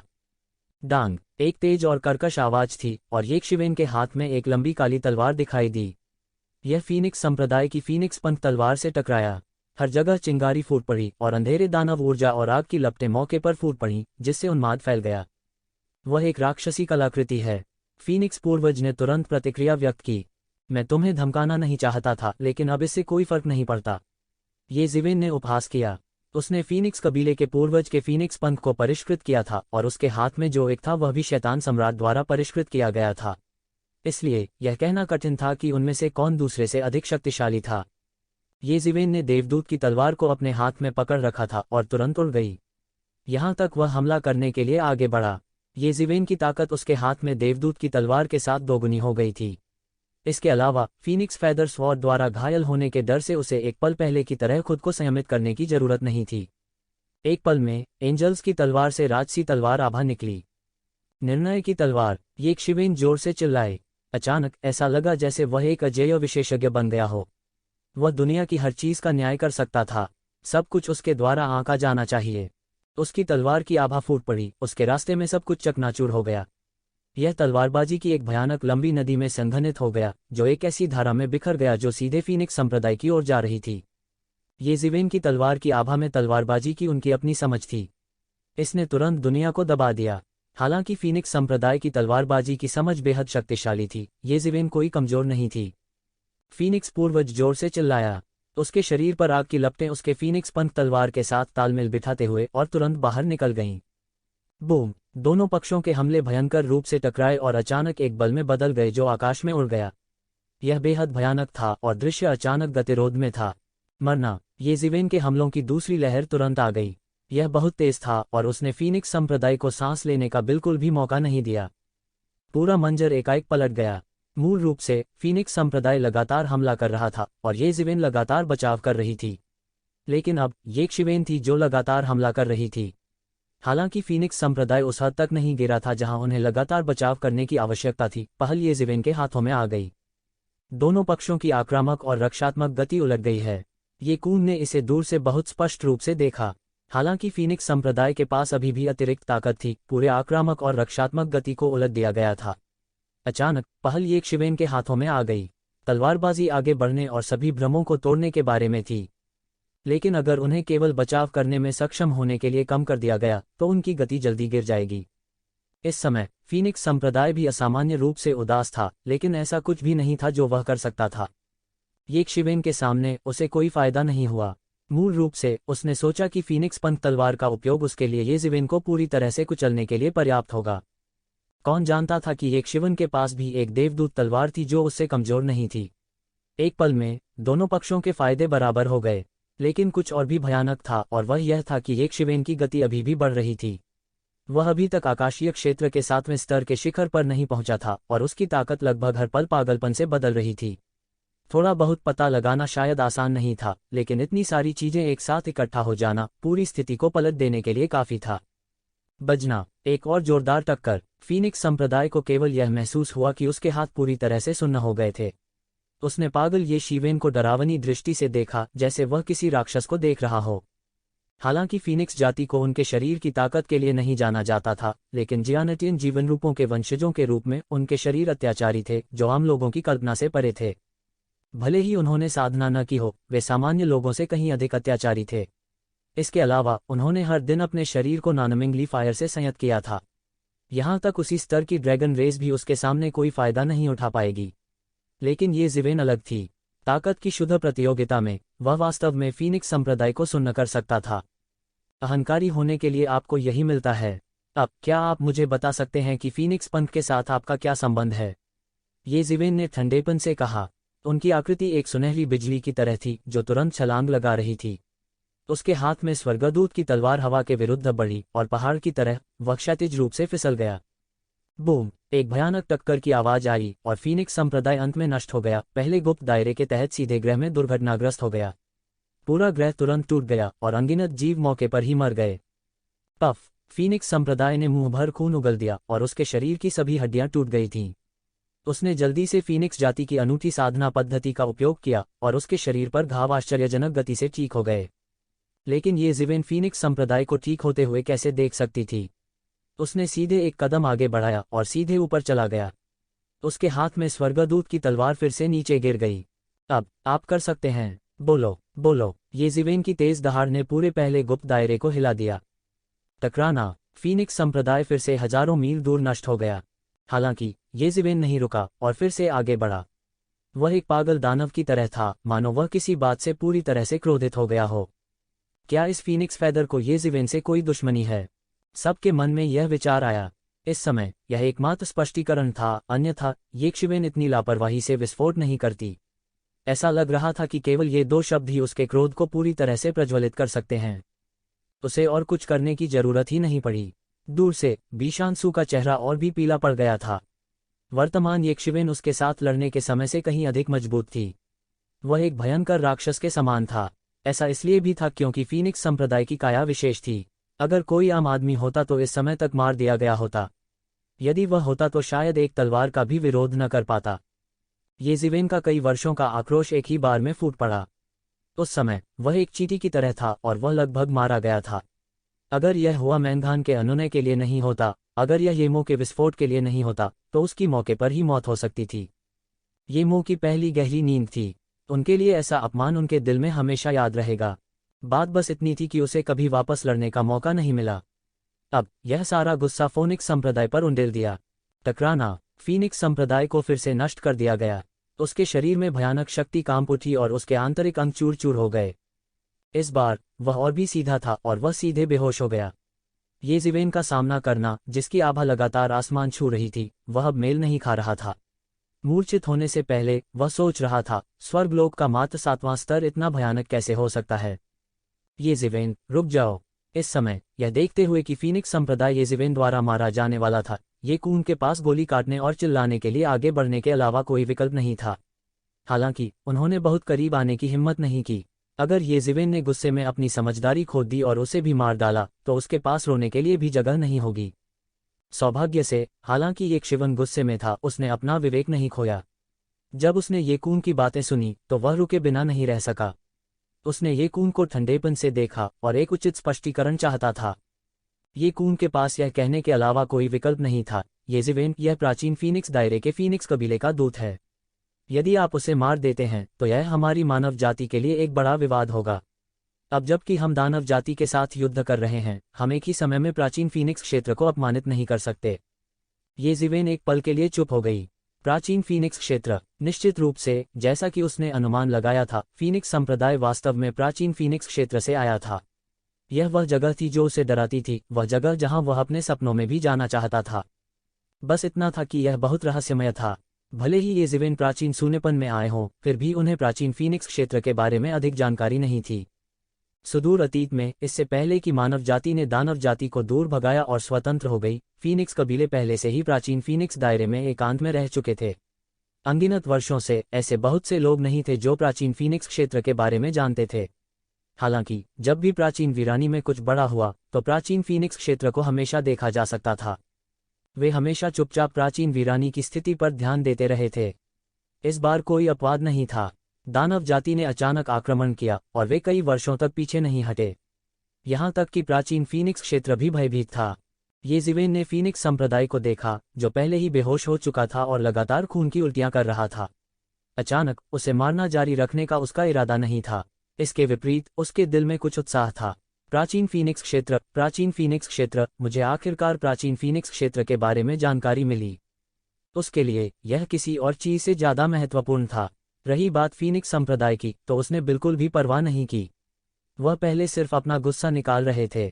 उसे फीनिक्स संप्रदाय को मारने की जरूरत नहीं थी। उसका असली निशाना फैंगलिंग था। वह वास्तव में जानना चाहता था कि फैंगलिंग, जो उस समय उसके साथ एक चींटी की तरह व्यवहार करता था, उसे येज़िवेन की ताकत के बारे में पता चलने पर कैसा महसूस होगा।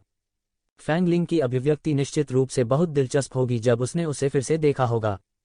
येज़िवेन ने फीनिक्स संप्रदाय को जाने दिया, लेकिन इस मामले ने ये परिवार में भारी हंगामा खड़ा कर दिया। इस लड़ाई ने पूरे गुप्त दायरे नंबर 1 को हिलाकर रख दिया। शहर में अनगिनत लोगों ने येज़िवेन और फीनिक्स संप्रदाय के बीच लड़ाई देखी। दोनों पक्षों का वीरतापूर्ण व्यवहार उनकी आंखों में गहराई तक अंकित था। खासकर युवा पीढ़ी, उनमें से कुछ येज़िवेन की प्रसिद्धि के बारे में पहले ही भूल चुके थे। उनमें से कुछ तो यह भी नहीं जानते थे कि आकाशीय क्षेत्र की युद्ध शक्ति कितनी भयानक थी। लेकिन जब उन्होंने येज़िवेन और फीनिक्स संप्रदाय के बीच लड़ाई देखी, तो वे समझ गए। वास्तव में भयानक लड़ाई इस तरह के स्तर की लड़ाई थी, एक भगवान की तरह अद्वितीय। इस लड़ाई के बाद येज़िवेन के नाम ने तुरंत ही पूरे ये परिवार को हिलाकर रख दिया। अनगिनत लोग फिर से येशिवेन के दीवाने हो गए। येज़िवेन की प्रसिद्धि फिर से बढ़ी और अचानक ये कुंग और ये क्युओंग दोनों को पार कर गई। वह अब येजुकोंग के बराबर था।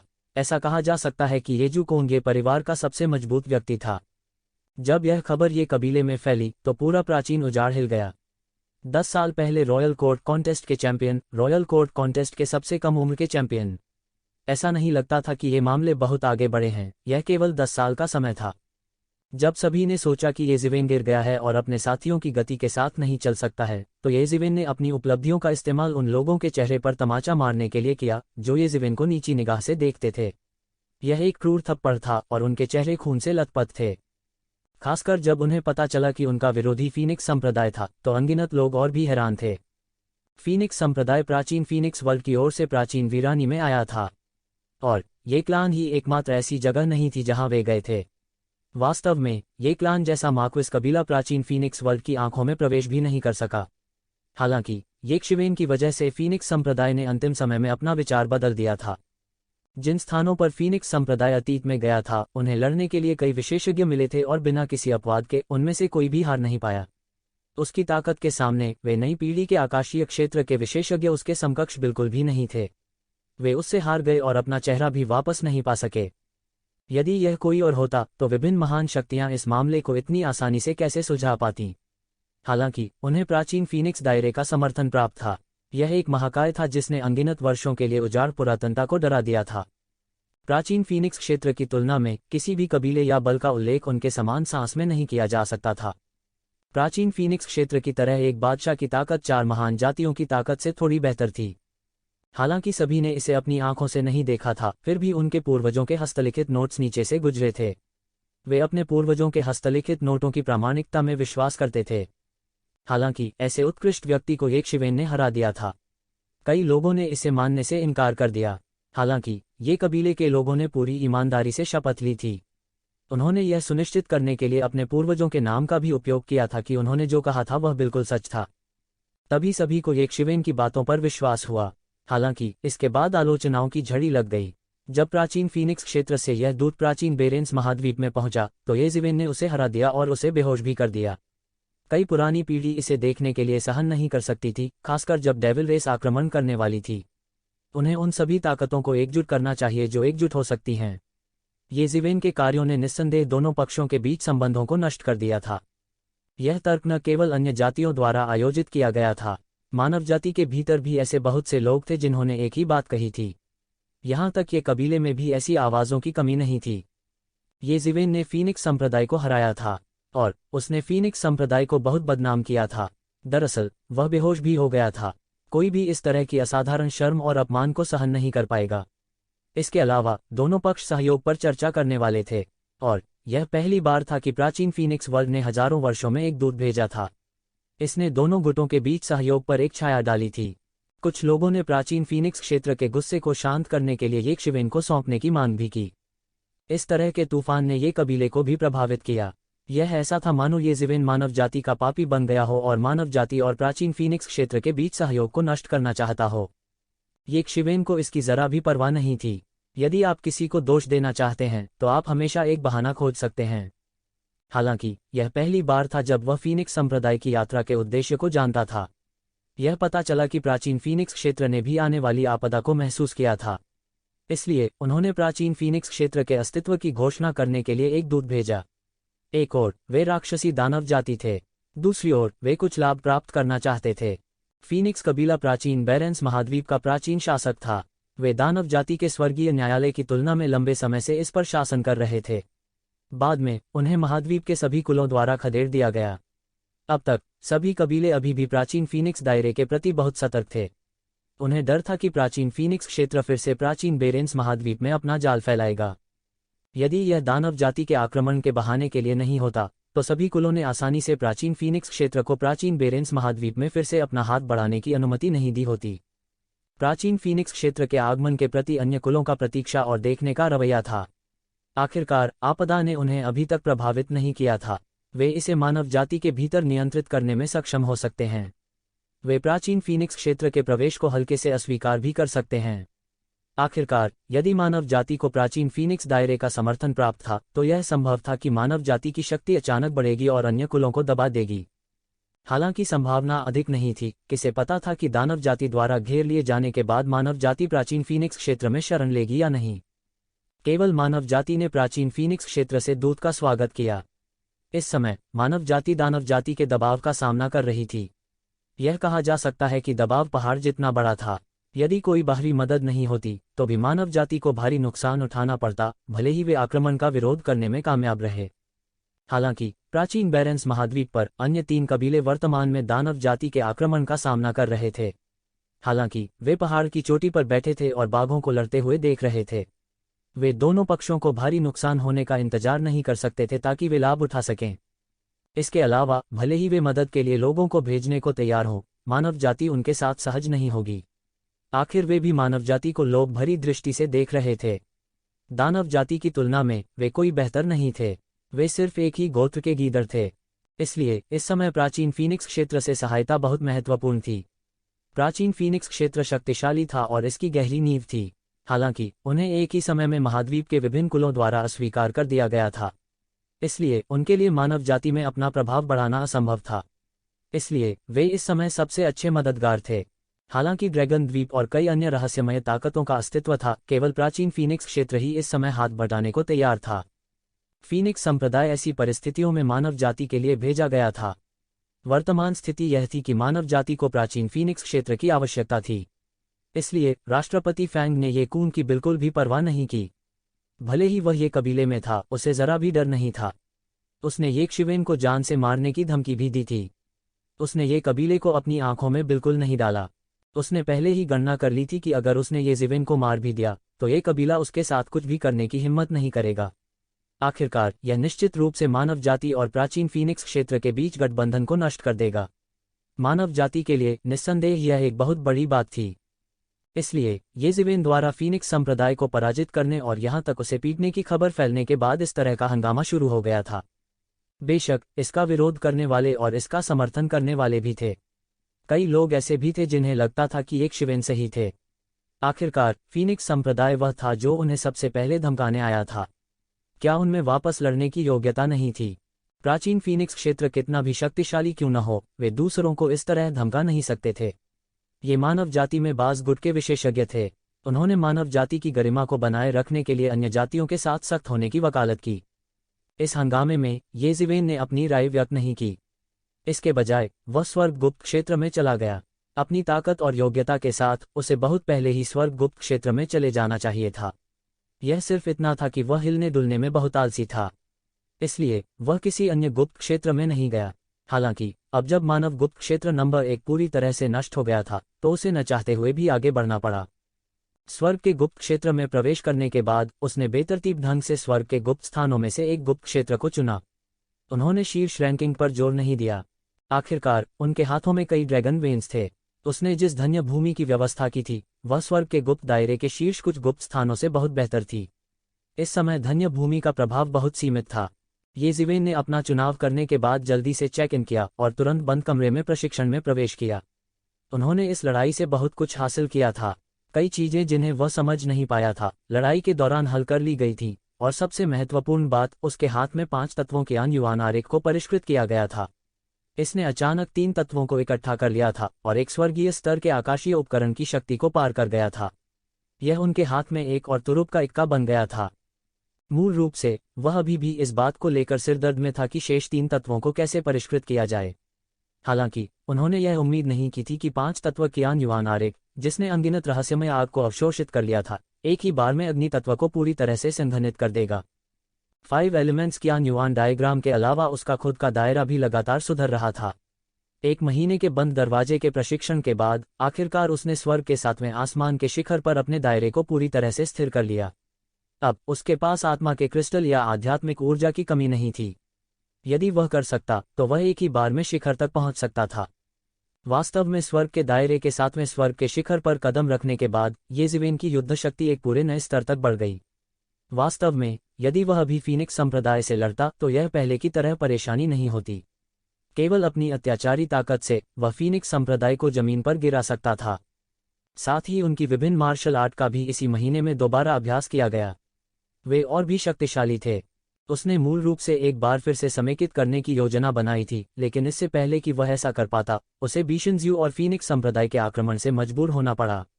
उसके पास दिव्य क्षेत्र के 2 विशेषज्ञों से लड़ने के अलावा कोई विकल्प नहीं था, जिन्होंने अभी अभी आकाशीय क्षेत्र के 7वें आसमान में कदम रखा था। जब वे बंद दरवाजे के प्रशिक्षण से बाहर आए तो उन्हें तुरंत उच्च अप से सम्मान मिला। उन्होंने उसे पूछताछ के लिए ये कबीले के बुजुर्ग संघ में जाने के लिए कहा। यह फीनिक्स संप्रदाय की येज़िवेन की हार के कारण था। ये क्लैन की एल्डर काउंसिल ये क्लैन में सर्वोच्च अधिकार वाला संगठन था। इसमें स्वर्ग क्षेत्र के 7वें स्वर्ग के ऊपर ये कबीले के सभी बड़े शॉट शामिल थे। यह कहा जा सकता है कि यहाँ तक पितृसत्ता भी ये कबीले की एल्डर काउंसिल द्वारा पारित प्रस्तावों को आसानी से वीटो नहीं कर सकती थी। यह एकमात्र अस्तित्व था जो कुल के स्वामी के अधिकार को संतुलित कर सकता था। हालांकि यह एल्डर काउंसिल सामान्य परिस्थितियों में नहीं बुलाई जाएगी, क्योंकि हर बार इसे बड़ी धूमधाम से बुलाया जाता था। कई पुरानी प्राचीन वस्तुएं जो हमेशा बंद दरवाजे के प्रशिक्षण में होती थीं, उन्हें बाहर बुलाना पड़ता था। जब तक वे बंद दरवाजे के प्रशिक्षण में नहीं थे, जब तक कि यह 7वें आकाशीय क्षेत्र के ऊपर ये कबीले के बड़े शॉट थे, अधिपतियों को आना होगा। आमतौर पर जब एल्डर्स काउंसिल बुलाई जाती थी तो यह एक ऐसा मामला था जो ये वंश के जीवन और मृत्यु का फैसला करेगा। आमतौर पर अधिपति मामले को आसानी से स्वयं हल कर सकते थे। अगर कोई बड़ा मामला होता भी तो कुलपति उसका समाधान भी कर सकते थे। यहाँ तक अगर यह एक बड़ा मामला था, तब भी कबीले के भगवान प्रमुख बलों की एक उच्च स्तरीय बैठक बुलाकर इसे हल कर सकते थे। उदाहरण के लिए, यिन यांग जीवन और मृत्यु आरेख को सौंपने के लिए येज़िवेन पर दबाव बनाने के लिए बड़ी ताकतों के शामिल होने का मामला एक उच्च स्तरीय बैठक द्वारा हल किया जा सकता है। हालांकि इस बार यह सिर्फ ये कबीले से संबंधित नहीं था। यह भी कहा जा सकता है कि यह मानव जाति और प्राचीन फीनिक्स क्षेत्र के बीच सहयोग से संबंधित था। यह सिर्फ ये कबीले की बात नहीं थी, इसलिए एल्डर्स काउंसिल बुलाई गई थी। बेशक एल्डर्स काउंसिल में भी जिन लोगों को बोलने का अधिकार था, वे स्वर्ग क्षेत्र के विशेषज्ञ थे। ये कबीले के असली निर्णयकर्ता थे। हालांकि 7वें आकाशीय क्षेत्र के विशेषज्ञों को बड़े शॉट्स के रूप में भी जाना जाता था, लेकिन स्वर्ग क्षेत्र के विशेषज्ञों के निर्णयों का सामना करने पर उन्हें केवल निष्पादक के रूप में माना जा सकता था। येज़िवेन को भी उम्मीद नहीं थी कि जैसे ही वह बंद दरवाजे के प्रशिक्षण से बाहर आएंगे, उन्हें एल्डर्स काउंसिल की पूछताछ का सामना करना पड़ेगा। यह मामला वाकई बड़ा और बड़ा होता जा रहा था। हालांकि उन्होंने परवाह नहीं की। वह बहुत स्पष्ट था कि उसने पर्याप्त मूल्य दिखाया है। जब तक उच्च अधिकारी सभी मूर्ख नहीं होते, तब तक उनकी रक्षा न करने का कोई कारण नहीं था। उसने फिर भी कुछ तैयारी की और यू लियान को साथ ले आया। तैयार रहने में कोई हर्ज नहीं था। यदि यह वास्तव में आवश्यक था तो वह केवल ये वंश के विरुद्ध विद्रोह कर सकता था। जल्द ही येज़िवेन बुजुर्गों की सभा में पहुंचे। यह एक छोटा सा बिटवॉल था। यह बादलों और धुंध में डूबा हुआ था। बादलों के ऊपर ऊंचे ऊंचे सिंहासन एक पंक्ति में व्यवस्थित थे। इन सिंहासनों को विभिन्न स्तरों के अनुसार व्यवस्थित किया गया था। ये परिवार के विशेषज्ञों ने स्वर्ग के 7वें आकाश के ऊपर मानव क्षेत्र के विशेषज्ञों ने एक के बाद एक अपना आसन ग्रहण किया। येज़िवेन अभी पहुंचे ही थे कि उन्होंने तुरंत एक तेज नज़र को अपने ऊपर आते हुए महसूस किया। आकाशीय क्षेत्र के एक विशेषज्ञ को ढहने के लिए मजबूर करने के लिए सैकड़ों गेज पर्याप्त थे। सौभाग्य से येज़िवेन की ताकत असाधारण थी। इस समय उसने सेलेस्टियल बीइंग क्षेत्र की 7वीं स्वर्गीय परत में भी कदम रखा था। 10 साल के संचय ने उन्हें इस तरह की टकटकी के सामने शांत और एकत्रित कर दिया।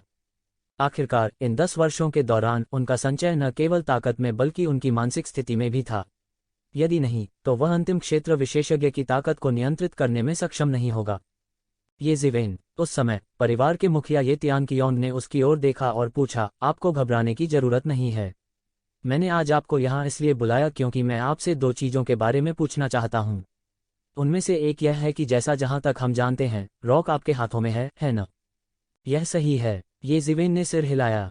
वह मूल रूप से इस मामले को छिपाना नहीं चाहता था। आखिरकार इतने सारे लोगों ने उस समय रॉक को देखा। वह इसे कितना भी छिपाना चाहे, यह बेकार था। ये तियानकियोंग ने भी संतोष के साथ सिर हिलाया। वह मोटे तौर पर इस रॉक की उत्पत्ति का अनुमान लगा सकता था। आखिरकार ये ज़ेंटियन ने उन्हें इस मामले की सूचना पहले ही दे दी थी। उस समय जियुइंग दानव राजा ने रॉक से लड़ाई की थी। अंत में युवा रॉक गायब हो गया और अंत में इसने बीस्ट किंग के नेतृत्व में रॉक और दानव कबीले के बीच एक मजबूत संघर्ष का कारण बना। लोग दुख और पीड़ा में डूबे हुए थे। जियुइंग शाही परिवार पूरी तरह से नष्ट हो गया था। यहाँ तक कि दानव वंश के कई अन्य बड़े कबीले भी प्रभावित हुए थे। रॉक के क्रोध के तहत वे पूरी तरह से राख में बदल गए। यह मामला निश्चित रूप से मानव जाति के लिए बहुत बड़ी बात थी। उस समय उन्होंने नहीं सोचा था कि यह वास्तव में येशिवेन से संबंधित होगा। हालांकि इस मामले को प्रचारित नहीं किया जाना चाहिए, अन्यथा दानव कबीले के साथ संबंध खराब हो जाते। येशिवेन ने केवल अपने गुरु येजेंटियन, जो सिंहासन पर बैठे थे, की ओर क्षमाप्रार्थी दृष्टि से देखा। उस समय उसने रॉक की बात को छिपाने का फैसला किया। लड़का, तुम वास्तव में शक्तिशाली हो, यहाँ तक कि रॉक भी तुम्हारे हाथों में आ गया है। हालांकि तुम्हें दोषी महसूस करने की जरूरत नहीं है। मैं तुम्हें दोष नहीं देता। जितने कम लोग रॉक के बारे में जानते हैं उतना अच्छा है। तुम सही थे मुझे बताना नहीं, अन्यथा आपने शायद अब तक इसे सौंप दिया होता। हा। इस समय येजेंटियन की सुकून देने वाली आवाज़ येशिवेन के कानों में पड़ी। वह अपने इस गर्वित शिष्य को दोष देना सहन नहीं कर सका। येशिवेन ने राहत महसूस की और सिर हिलाया। वास्तव में उसने मूल रूप से इस मामले को तब तक छिपाने की योजना बनाई जब तक कि रॉक काफी मजबूत नहीं हो गया। उस समय वह और रॉक डुअल सॉर्ड्स एक साथ काम करेंगे और कोई भी उन दोनों का कुछ नहीं कर पाएगा। हालांकि कौन जानता था कि ऐसी अप्रत्याशित घटना होगी। नतीजतन उसके हाथों में रॉक होने की बात सभी को पता चल गई। चीजें अचानक जटिल हो गईं। येशिवेन, तुम्हारे हाथ में रॉक का अंडा क्यों था? तुमने उसे सौंप क्यों नहीं दिया? इसी दौरान एक मास्टर जोर से चिल्लाया। येशिवेन ने देखा और देखा कि यह कोई और नहीं बल्कि ये कियान थी। इन सभी वर्षों में ये कियान अपने नाजायज बेटे येजिंग की येजीवेन के हाथों मौत के बारे में सोच रहा था। हालांकि वह इसके बारे में कुछ नहीं कर सका। इन वर्षों में येजीवेन का विकास बहुत सहज और तेज था। जब उन्होंने उसे रोकना चाहा तब तक बहुत देर हो चुकी थी। इस समय येशिवेन पर एक बड़ा हैंडल पकड़ना दुर्लभ था। वह कैसे उसके लिए चीजों को कठिन नहीं बना सकता था। हाँ, यह वास्तव में मजेदार है। कौन सा पारिवारिक नियम कहता है कि किसी को अपना लाभ सौंप देना चाहिए? येशिवेन ने उपहास किया और कहा, उसके पास अब खोने के लिए कुछ नहीं था। वैसे भी उसने पहले ही रॉक को वश में कर लिया था। दूसरे जो चाहे कर सकते थे। इसके अलावा वह हमेशा सही में रहा था। परिवार के नियमों में यह नहीं कहा गया था कि एक बार जब किसी व्यक्ति का आकस्मिक मिलन हो जाए तो उसे सौंप देना चाहिए। अगर वास्तव में ऐसा होता तो ये कबीला शायद रातों रात ढह जाता। लोगों के दिलों का अलगाव किसी भी चीज से ज्यादा भयानक था।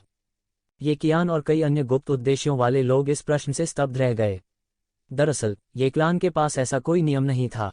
हालांकि सभी ने यह भी स्वीकार किया कि यदि यह आकस्मिक मुठभेड़ ये वंश के विकास से संबंधित थी तो इसे सौंप दिया जाना चाहिए और ये कबीला स्थिति के आधार पर मुआवजा भी देगा। हालांकि इस बात को सभी ने ही पहचाना था। यह पारिवारिक नियमों में नहीं लिखा गया था। क्यों? ऐसा इसलिए था क्योंकि उन्हें डर था कि कोई उनकी शक्ति का दुरुपयोग करेगा और युवा पीढ़ी को आकस्मिक मुठभेड़ से वंचित कर देगा। अब येशिवेन ने बिना किसी स्पष्ट नियम के इस खामी का फायदा उठाया था। हालांकि उनके पास कहने के लिए कुछ नहीं था और वे कुछ भी नहीं कह सकते थे। इससे वे इतने हताश हो गए कि वे खून की उल्टी करना चाहते थे। येशिवेन, हालांकि परिवार के नियमों ने यह निर्धारित नहीं किया था, रॉक स्वाभाविक रूप से एक अपवाद है। एक बार जब रॉक बड़ा हो जाता है तो यह अगले दसियों हजार वर्षों या उससे भी अधिक समय तक कबीले का संरक्षक बन सकता है। क्या आप जानते हैं कि यह कितना महत्वपूर्ण है? इसके अलावा अपने वित्तीय संसाधनों के साथ आप परिवार के साथ तुलना कैसे कर सकते हैं? केवल पूरे कबीले की ताकत से ही हम संभवतः रॉक को बढ़ा सकते हैं। इसे अपने हाथों में लेने से बेहतर है कि इसे परिवार को सौंप दें। समय आने पर परिवार आपके योगदान को नहीं भूलेगा और आपको भरपूर लाभ देगा। इतने में एक और बुजुर्ग बोला। यह एक और खगोलीय क्षेत्र का विशेषज्ञ था जिसे येशिवेन ने पहले कभी नहीं देखा था। इस समय वह बहुत आक्रामक था, जैसे कि येशिवेन कुनपेन को नहीं सौंपना एक गंभीर अपराध था। येशिवेन ने उपहास किया। रॉक का मूल्य बस अपरिमित था। समय आने पर परिवार उसे इसकी भरपाई के लिए क्या देगा? क्या वे वास्तव में सोचते थे कि वह मूर्ख था? उसने बस इस बड़े को ठंडेपन से देखा और कहा, क्षमा करें, तुम लोग इधर उधर खेल रहे हो। मैंने पहले ही रॉक को अपने वश में कर लिया है और इसे अपने स्वामी के रूप में पहचान लिया है, इसलिए कोई दूसरा रास्ता नहीं है। इस वाक्य ने उन बुजुर्गों को अचानक खून की उल्टियां करने का मन कर दिया, जिनकी मंशा उल्टी थी। उन्हें पहले ही लग गया था कि ऐसा हो सकता है। आखिरकार अगर येशिवेन ने पूरी तैयारी नहीं की होती तो क्या वह इस युवा कुनपेन को इधर उधर भागने देने की हिम्मत करता? रॉक बुद्धि के साथ पैदा हुआ था और उसे जन्मजात विरासत भी मिली थी। यदि इसे पहले से ही वश में नहीं किया गया और इसने उसे अपने स्वामी के रूप में पहचान लिया तो एक बार रॉक का जन्म हो जाने के बाद यह उनके लिए एक आपदा होगी। उस समय रॉक को अपने मालिक के रूप में पहचानना असंभव होगा। एक प्राणी के लिए यह बहुत मुश्किल था जिसके पास पहले से ही एक मास्टर को जबरन पहचानने की बुद्धि थी, रॉक जैसे एक प्राचीन भयंकर जानवर का उल्लेख नहीं करना। उन्हें कोई सावधानी कैसे नहीं हो सकती थी। लेकिन यद्यपि वे लंबे समय से तैयार थे, येशिवेन ने जो कहा उसे सुनने के बाद वे अभी भी खून की उल्टी करने के लिए उदास महसूस कर रहे थे। विशेष रूप से उन रूढ़िवादी बुजुर्गों ने येशिवेन को और भी अधिक निर्दयी नजरों से देखा। यह बववा बस एक कृतघ्न और कृतघ्न भेड़िया था। कबीले ने उसे कितने लाभ दिए थे, बस एक तुच्छ कुनपेंग। क्या उसके खिलाफ इतना पहरा देने की जरूरत थी?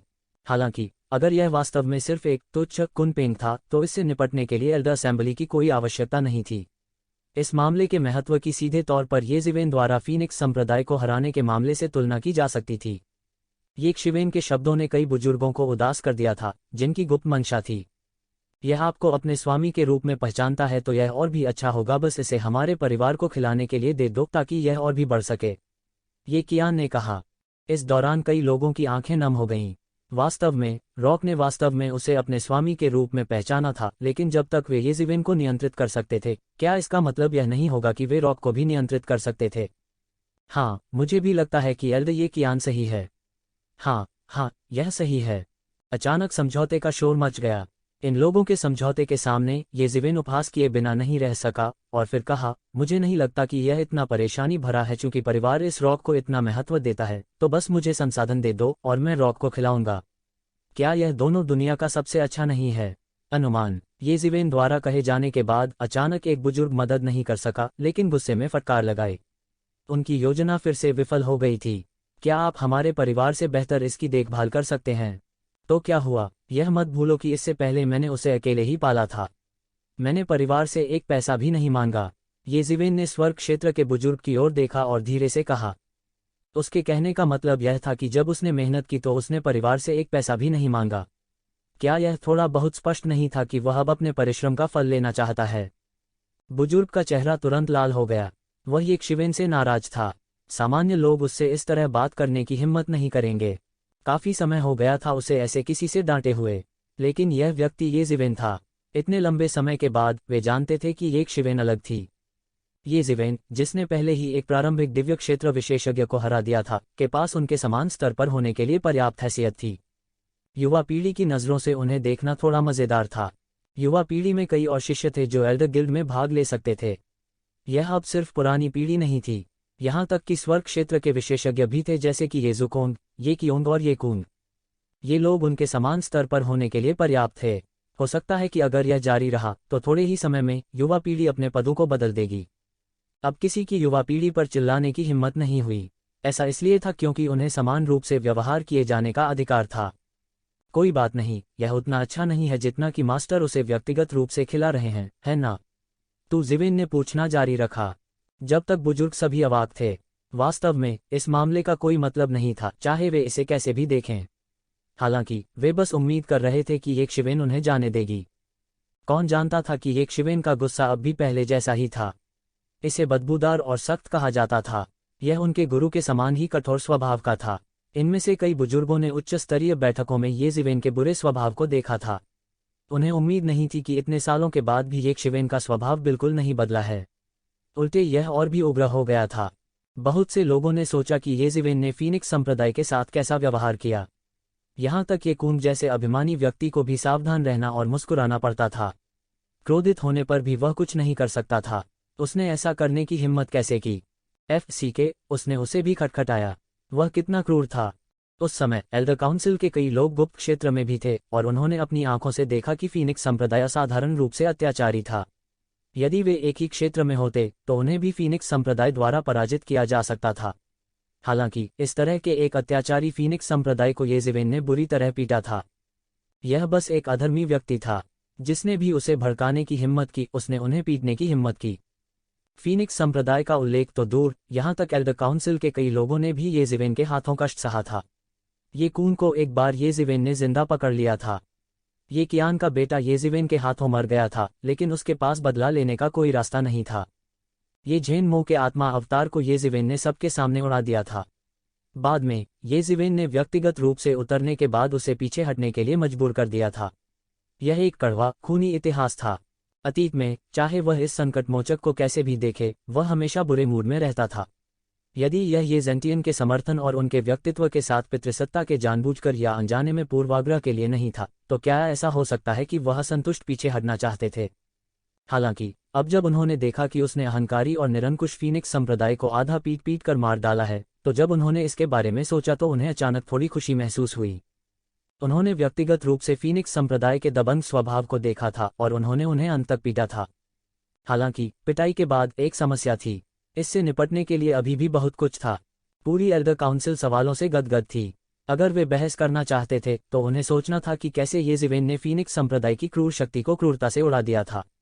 उसकी भयंकर आंखों को देखकर बहुत से लोग मदद नहीं कर सकते थे, लेकिन अपने कुतर्क को निगल गए। इस समय उन्हें रोकने के बारे में कुछ भी कहने में बहुत देर हो चुकी थी। तो चलिए पहले इस बारे में बात नहीं करते हैं। चलिए आपके द्वारा फीनिक्स संप्रदाय पर हमला करने के मामले के बारे में बात करते हैं। क्या आप नहीं जानते कि वह प्राचीन फीनिक्स क्षेत्र का विशेष दूत है? ये कियान ने आक्रामक रूप से पूछा। कौन जानता था कि येज़िवेन का अगला वाक्य सीधे उनकी गति को स्थिर कर देगा, और वे अवाक रह गए। मुझे नहीं पता, येज़िवेन ने बेशक कहा। अचानक कई लोग अवाक रह गए। मदरफकर, वह वास्तव में नहीं जानता था। बहुत से लोग जानते थे कि वह 10 साल से बंद कमरे में प्रशिक्षण ले रहा था, और इन 10 सालों में उन्होंने घर से बाहर कदम भी नहीं रखा था। तो वह नहीं जानता था, इसलिए यह कहना वास्तव में उचित था कि वह नहीं जानता था। बहुत से लोगों को लगा जैसे वे खुद को अंधा बनाकर रोने जा रहे हैं। क्या वाकई उसे ऐसा कुछ कहना ही था?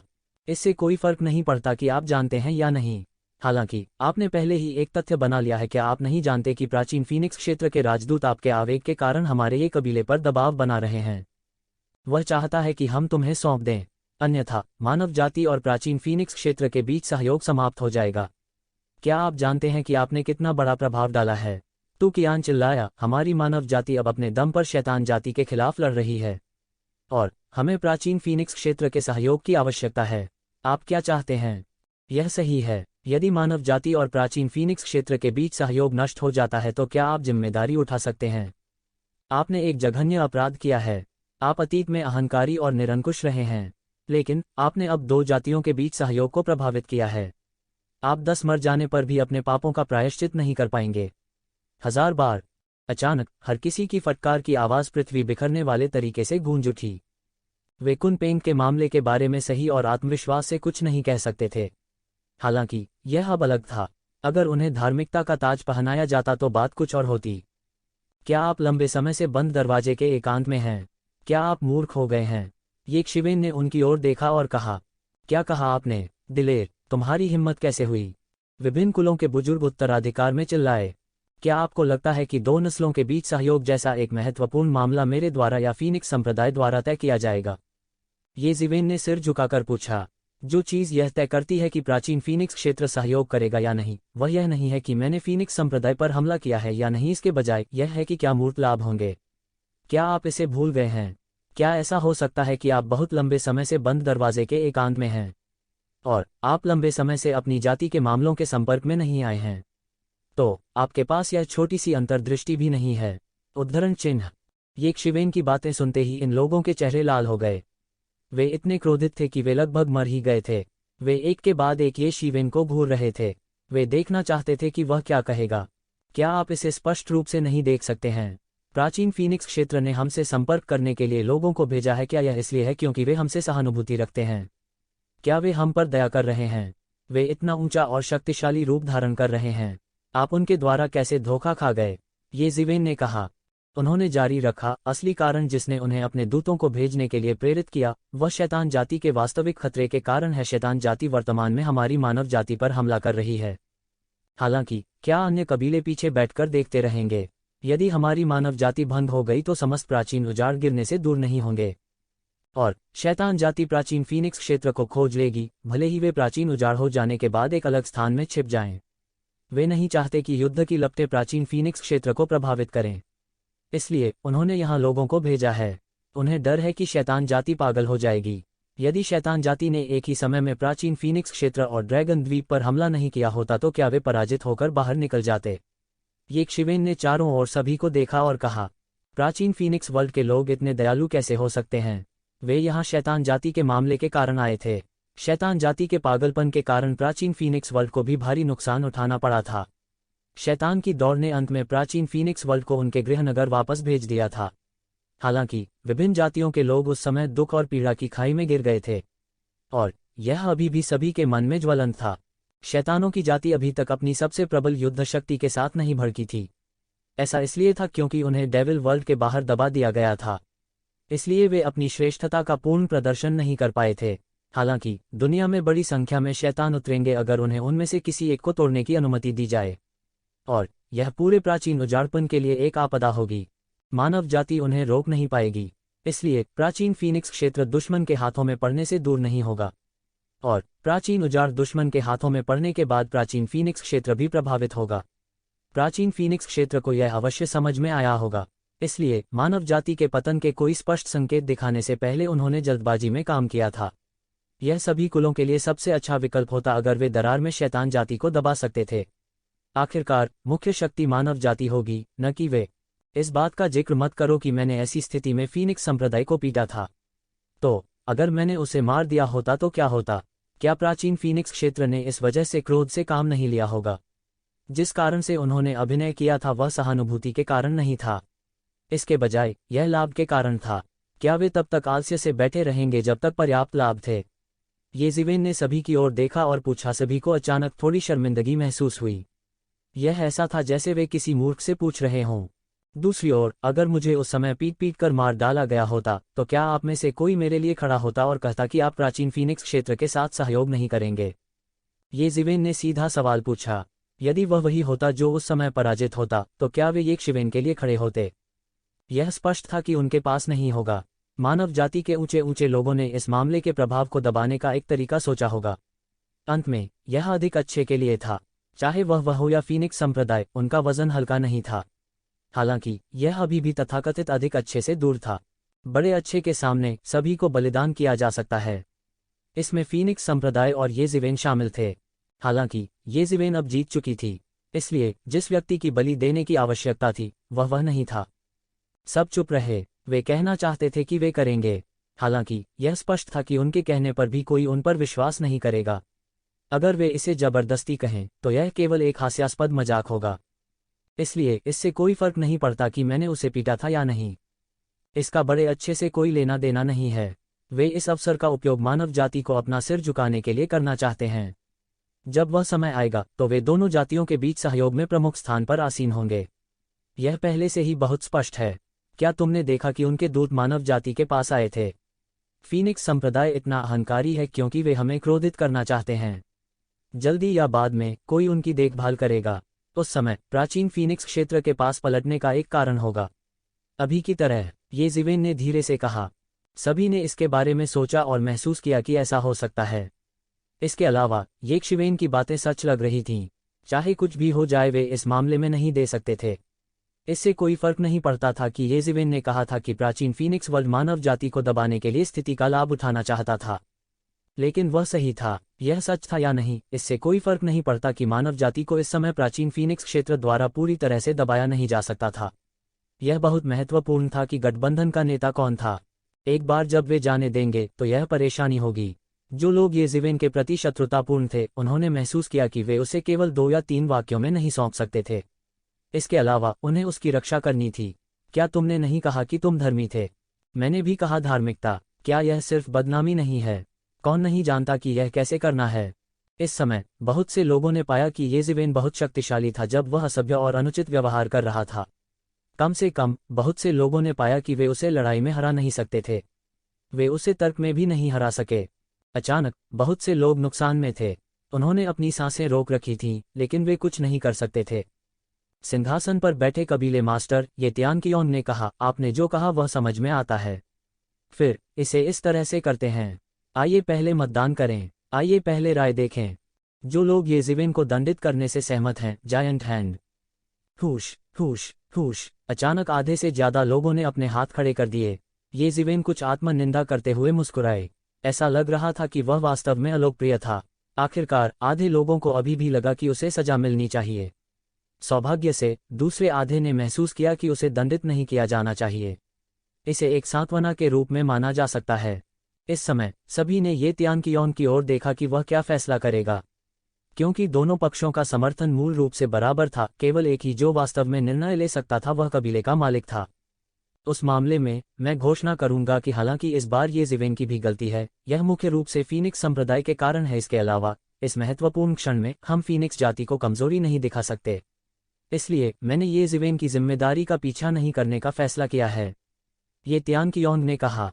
लेकिन कबीले के मालिक, अगर ऐसा है तो हम इंपीरियल कोर्ट को कैसे समझाएंगे? ये कियान ने जल्दी से कहा। मैं व्यक्तिगत रूप से इंपीरियल कोर्ट को समझाऊंगा। मुझे लगता है कि उन्हें स्थिति की गंभीरता को जानना चाहिए। ये तियान कियोंग ने ये कियान की तरफ देखा। चूंकि यह मामला खत्म हो गया है, सभी को आपके पदों पर वापस जाना चाहिए। तो कियान ने तुरंत अपना मुंह बंद कर लिया और बोलना जारी नहीं रखा, क्योंकि कुलपति का अर्थ बहुत स्पष्ट था। यहाँ तक आप में से जो इसके खिलाफ हैं, यह सबसे अच्छा है यदि आप स्थिति की गंभीरता को जानते हैं। आपको पता होना चाहिए कि कब और क्या करना है। ये तियान कियोंग की अस्पष्ट चेतावनी का सामना करते हुए वे लोग चुप रहने से खुद को रोक नहीं सके। इस समय कबीले के मालिक के खिलाफ जाना कोई बुद्धिमानी की बात नहीं थी। कबीले मास्टर बुद्धिमान है, ये जिवेन ने जल्दी से कहा। ये तियान कियोंग ने ये जिवेन पर नजर डाली और कहा, मेरे साथ आओ। उसके बाद ये तियान कियोंग ने कहा, ये तियान कियोंग ने कहा। ये शिवेन ने संकोच करने की हिम्मत नहीं की। उन्होंने सम्मेलन के लिए इस्तेमाल किए गए छोटे विमान से जल्दी से उनका पीछा किया। ये जिवेन, क्या आप जानते हैं कि इस बार इतने सारे लोग आपका समर्थन क्यों कर रहे हैं? तो तियान कियोंग ने कहा, मूल रूप से बहुत से लोग आपको मारना चाहते थे। यह स्वाभाविक रूप से है, क्योंकि मैंने जो कहा वह समझ में आता है। ये जिवेन ने कहा। ये तियान कियोंग ने तिरस्कारपूर्वक कहा, समझ में आता है? क्या मतलब है? सच्ची ताकत के सामने सभी समझदारी बेकार है।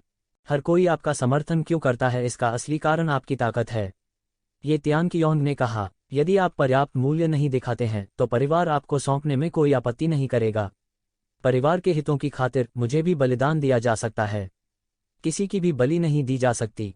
मैं समझता हूँ। ये जिवेन ने सिर हिलाया। यह आश्चर्यजनक नहीं था। वास्तव में यदि वह ये कबीले का कुलपति होता तो उसने भी यही किया होता। ये तियान कियोंग ने जारी रखा, 3 महीने बाद हमारे कबीले और प्राचीन फीनिक्स दायरे चर्चा करने के लिए एक बैठक करेंगे कि दानव कबीले को कैसे खत्म किया जाए। जब समय आएगा तो हमारे लिए, पुरानी पीढ़ी के लिए कदम उठाना आसान नहीं होगा। समय आने पर हमें आप लोगों की आवश्यकता होगी कि आप एक चाल चलें और पानी का परीक्षण करें। उद्धरण चिन्ह। तुम चाहते हो कि मैं चला जाऊं? ये शिवेन ने कुछ संदेह के साथ पूछा। हाँ, आप पहले सूची में नहीं थे। तो तियान कियोंग ने ये जिवेन की तरफ देखा और कहा, पिछले 10 वर्षों में कोई आंदोलन नहीं हुआ था। उन्होंने अपनी ताकत को काफी अच्छे से छुपाया था। ये जुकोंग के विपरीत, जिसने आकाशीय क्षेत्र में जल्दी प्रवेश किया था और दुनिया में प्रसिद्ध हो गया था, बहुत से लोगों ने यह भी सोचा कि वह गिर गया था और अब चमक नहीं सकता था। किसने सोचा होगा कि ये जिवेन एक लड़ाई में अपने बारे में सभी की राय पूरी तरह से बदल देगी? उसने अचानक दूसरों से कहा कि उसे कम मत समझो। ये जिवेन ने सिर हिलाया। वह अच्छी तरह जानता था क्यों। यह बिल्कुल भी अजीब नहीं था। ये तियान कियोंग ने आगे कहा, मूल रूप से मैं ये जुकोंग को सबसे ज्यादा चाहता था। अब जबकि ये जुकोंग वापस नहीं आ सकता तो मैं चाहता था कि ये कूद जाए। लेकिन अब मुझे लगता है कि तुम अधिक उपयुक्त हो। आप ये कबीले और मानव जाति का प्रतिनिधित्व करते हैं। यह मिलन हमारे कुलों के लिए एक दूसरे को परखने का स्थान है। कई वर्षों से हमारे कुलों के बीच कोई वास्तविक संघर्ष नहीं हुआ है, इसलिए हम एक दूसरे की ताकत के बारे में बहुत स्पष्ट नहीं हैं। उद्धरण चिन्ह। तो ऐसी स्थिति में जहां हम सीधे युद्ध शुरू नहीं कर सकते, हम मोटे तौर पर युवा पीढ़ी की स्थिति के आधार पर न्याय कर सकते हैं। क्या यह सही है? ये जिवेन ने जारी रखा। ये कियोंग ने सिर हिलाया और कहा, हाँ, यह सही है। वास्तव में हम इंपीरियल कोर्ट प्रतियोगिता क्यों आयोजित करना चाहते हैं और इसे सभी को बताना चाहते हैं। यह हमारी युवा पीढ़ी की ताकत दिखाने के लिए है और हम इंसानों के पास प्रतिभाओं की अंतहीन आपूर्ति है। यह उन अन्य 3 कुलों को रोकने के लिए है जो मुसीबत खड़ी करने के लिए तैयार हैं। अगर यह किसी और समय होता तो ठीक होता, लेकिन अभी दानव जाति अंदर और बाहर दोनों तरफ से हमला कर रही है। हम मनुष्यों के लिए यह हाल के वर्षों में शायद सबसे महत्वपूर्ण समय है। इस तरह की स्थिति में कमजोरी का कोई भी कार्य अन्य 3 कुलों और यहाँ तक प्राचीन फीनिक्स क्षेत्र को भी यह सोचने पर मजबूर कर सकता है कि हम मनुष्यों को धमकाना आसान है। उस समय वे भूखे भेड़ियों की तरह हम पर झपट सकते हैं। तो इस मिलन का अर्थ तुम समझो। यह केवल प्रत्युपायों पर चर्चा करने के लिए नहीं है, यह एक दूसरे की ताकत दिखाने का स्थान भी है। ये जिवेन ने सिर हिलाया। तभी उसकी समझ में आया। मूल रूप से एक बैठक कुछ भी नहीं थी, लेकिन एक बार जब इसे नस्ल के जीवित रहने से जोड़ दिया गया तो यह बहुत गंभीर मामला बन गया। वर्तमान स्थिति के साथ हम थोड़ी सी भी गलती नहीं कर सकते हैं। एक कदम भी नहीं उठाया जा सकता है। इसलिए बैठक में हमारे ये कबीले का प्रतिनिधित्व करने के लिए आप ये कून से अधिक उपयुक्त हैं। ये तियान कियोंग ने कहा।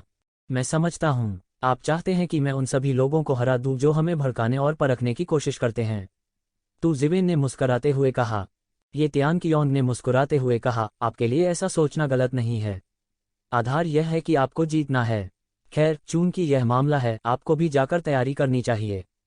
ये तियान कियोंग को अलविदा कहने के बाद ये ज़िवेन ये ज़ेंटियन से मिलने गए और 3 महीने में बैठक के बारे में चर्चा की। उसके बाद ये ज़िवेन स्वर्ग के गुप्त दायरे में लौट आई। 3 महीने बाद वह बैठक में भाग लेंगे। ये शिवेन के लिए समय बहुत तंग था। इससे पहले उन्हें सभी समस्याओं का समाधान करना था। स्वर्ग के गुप्त दायरे में लौटने के बाद ये ज़िवेन पूरे 1 महीने के लिए बंद कमरे में प्रशिक्षण में चली गईं।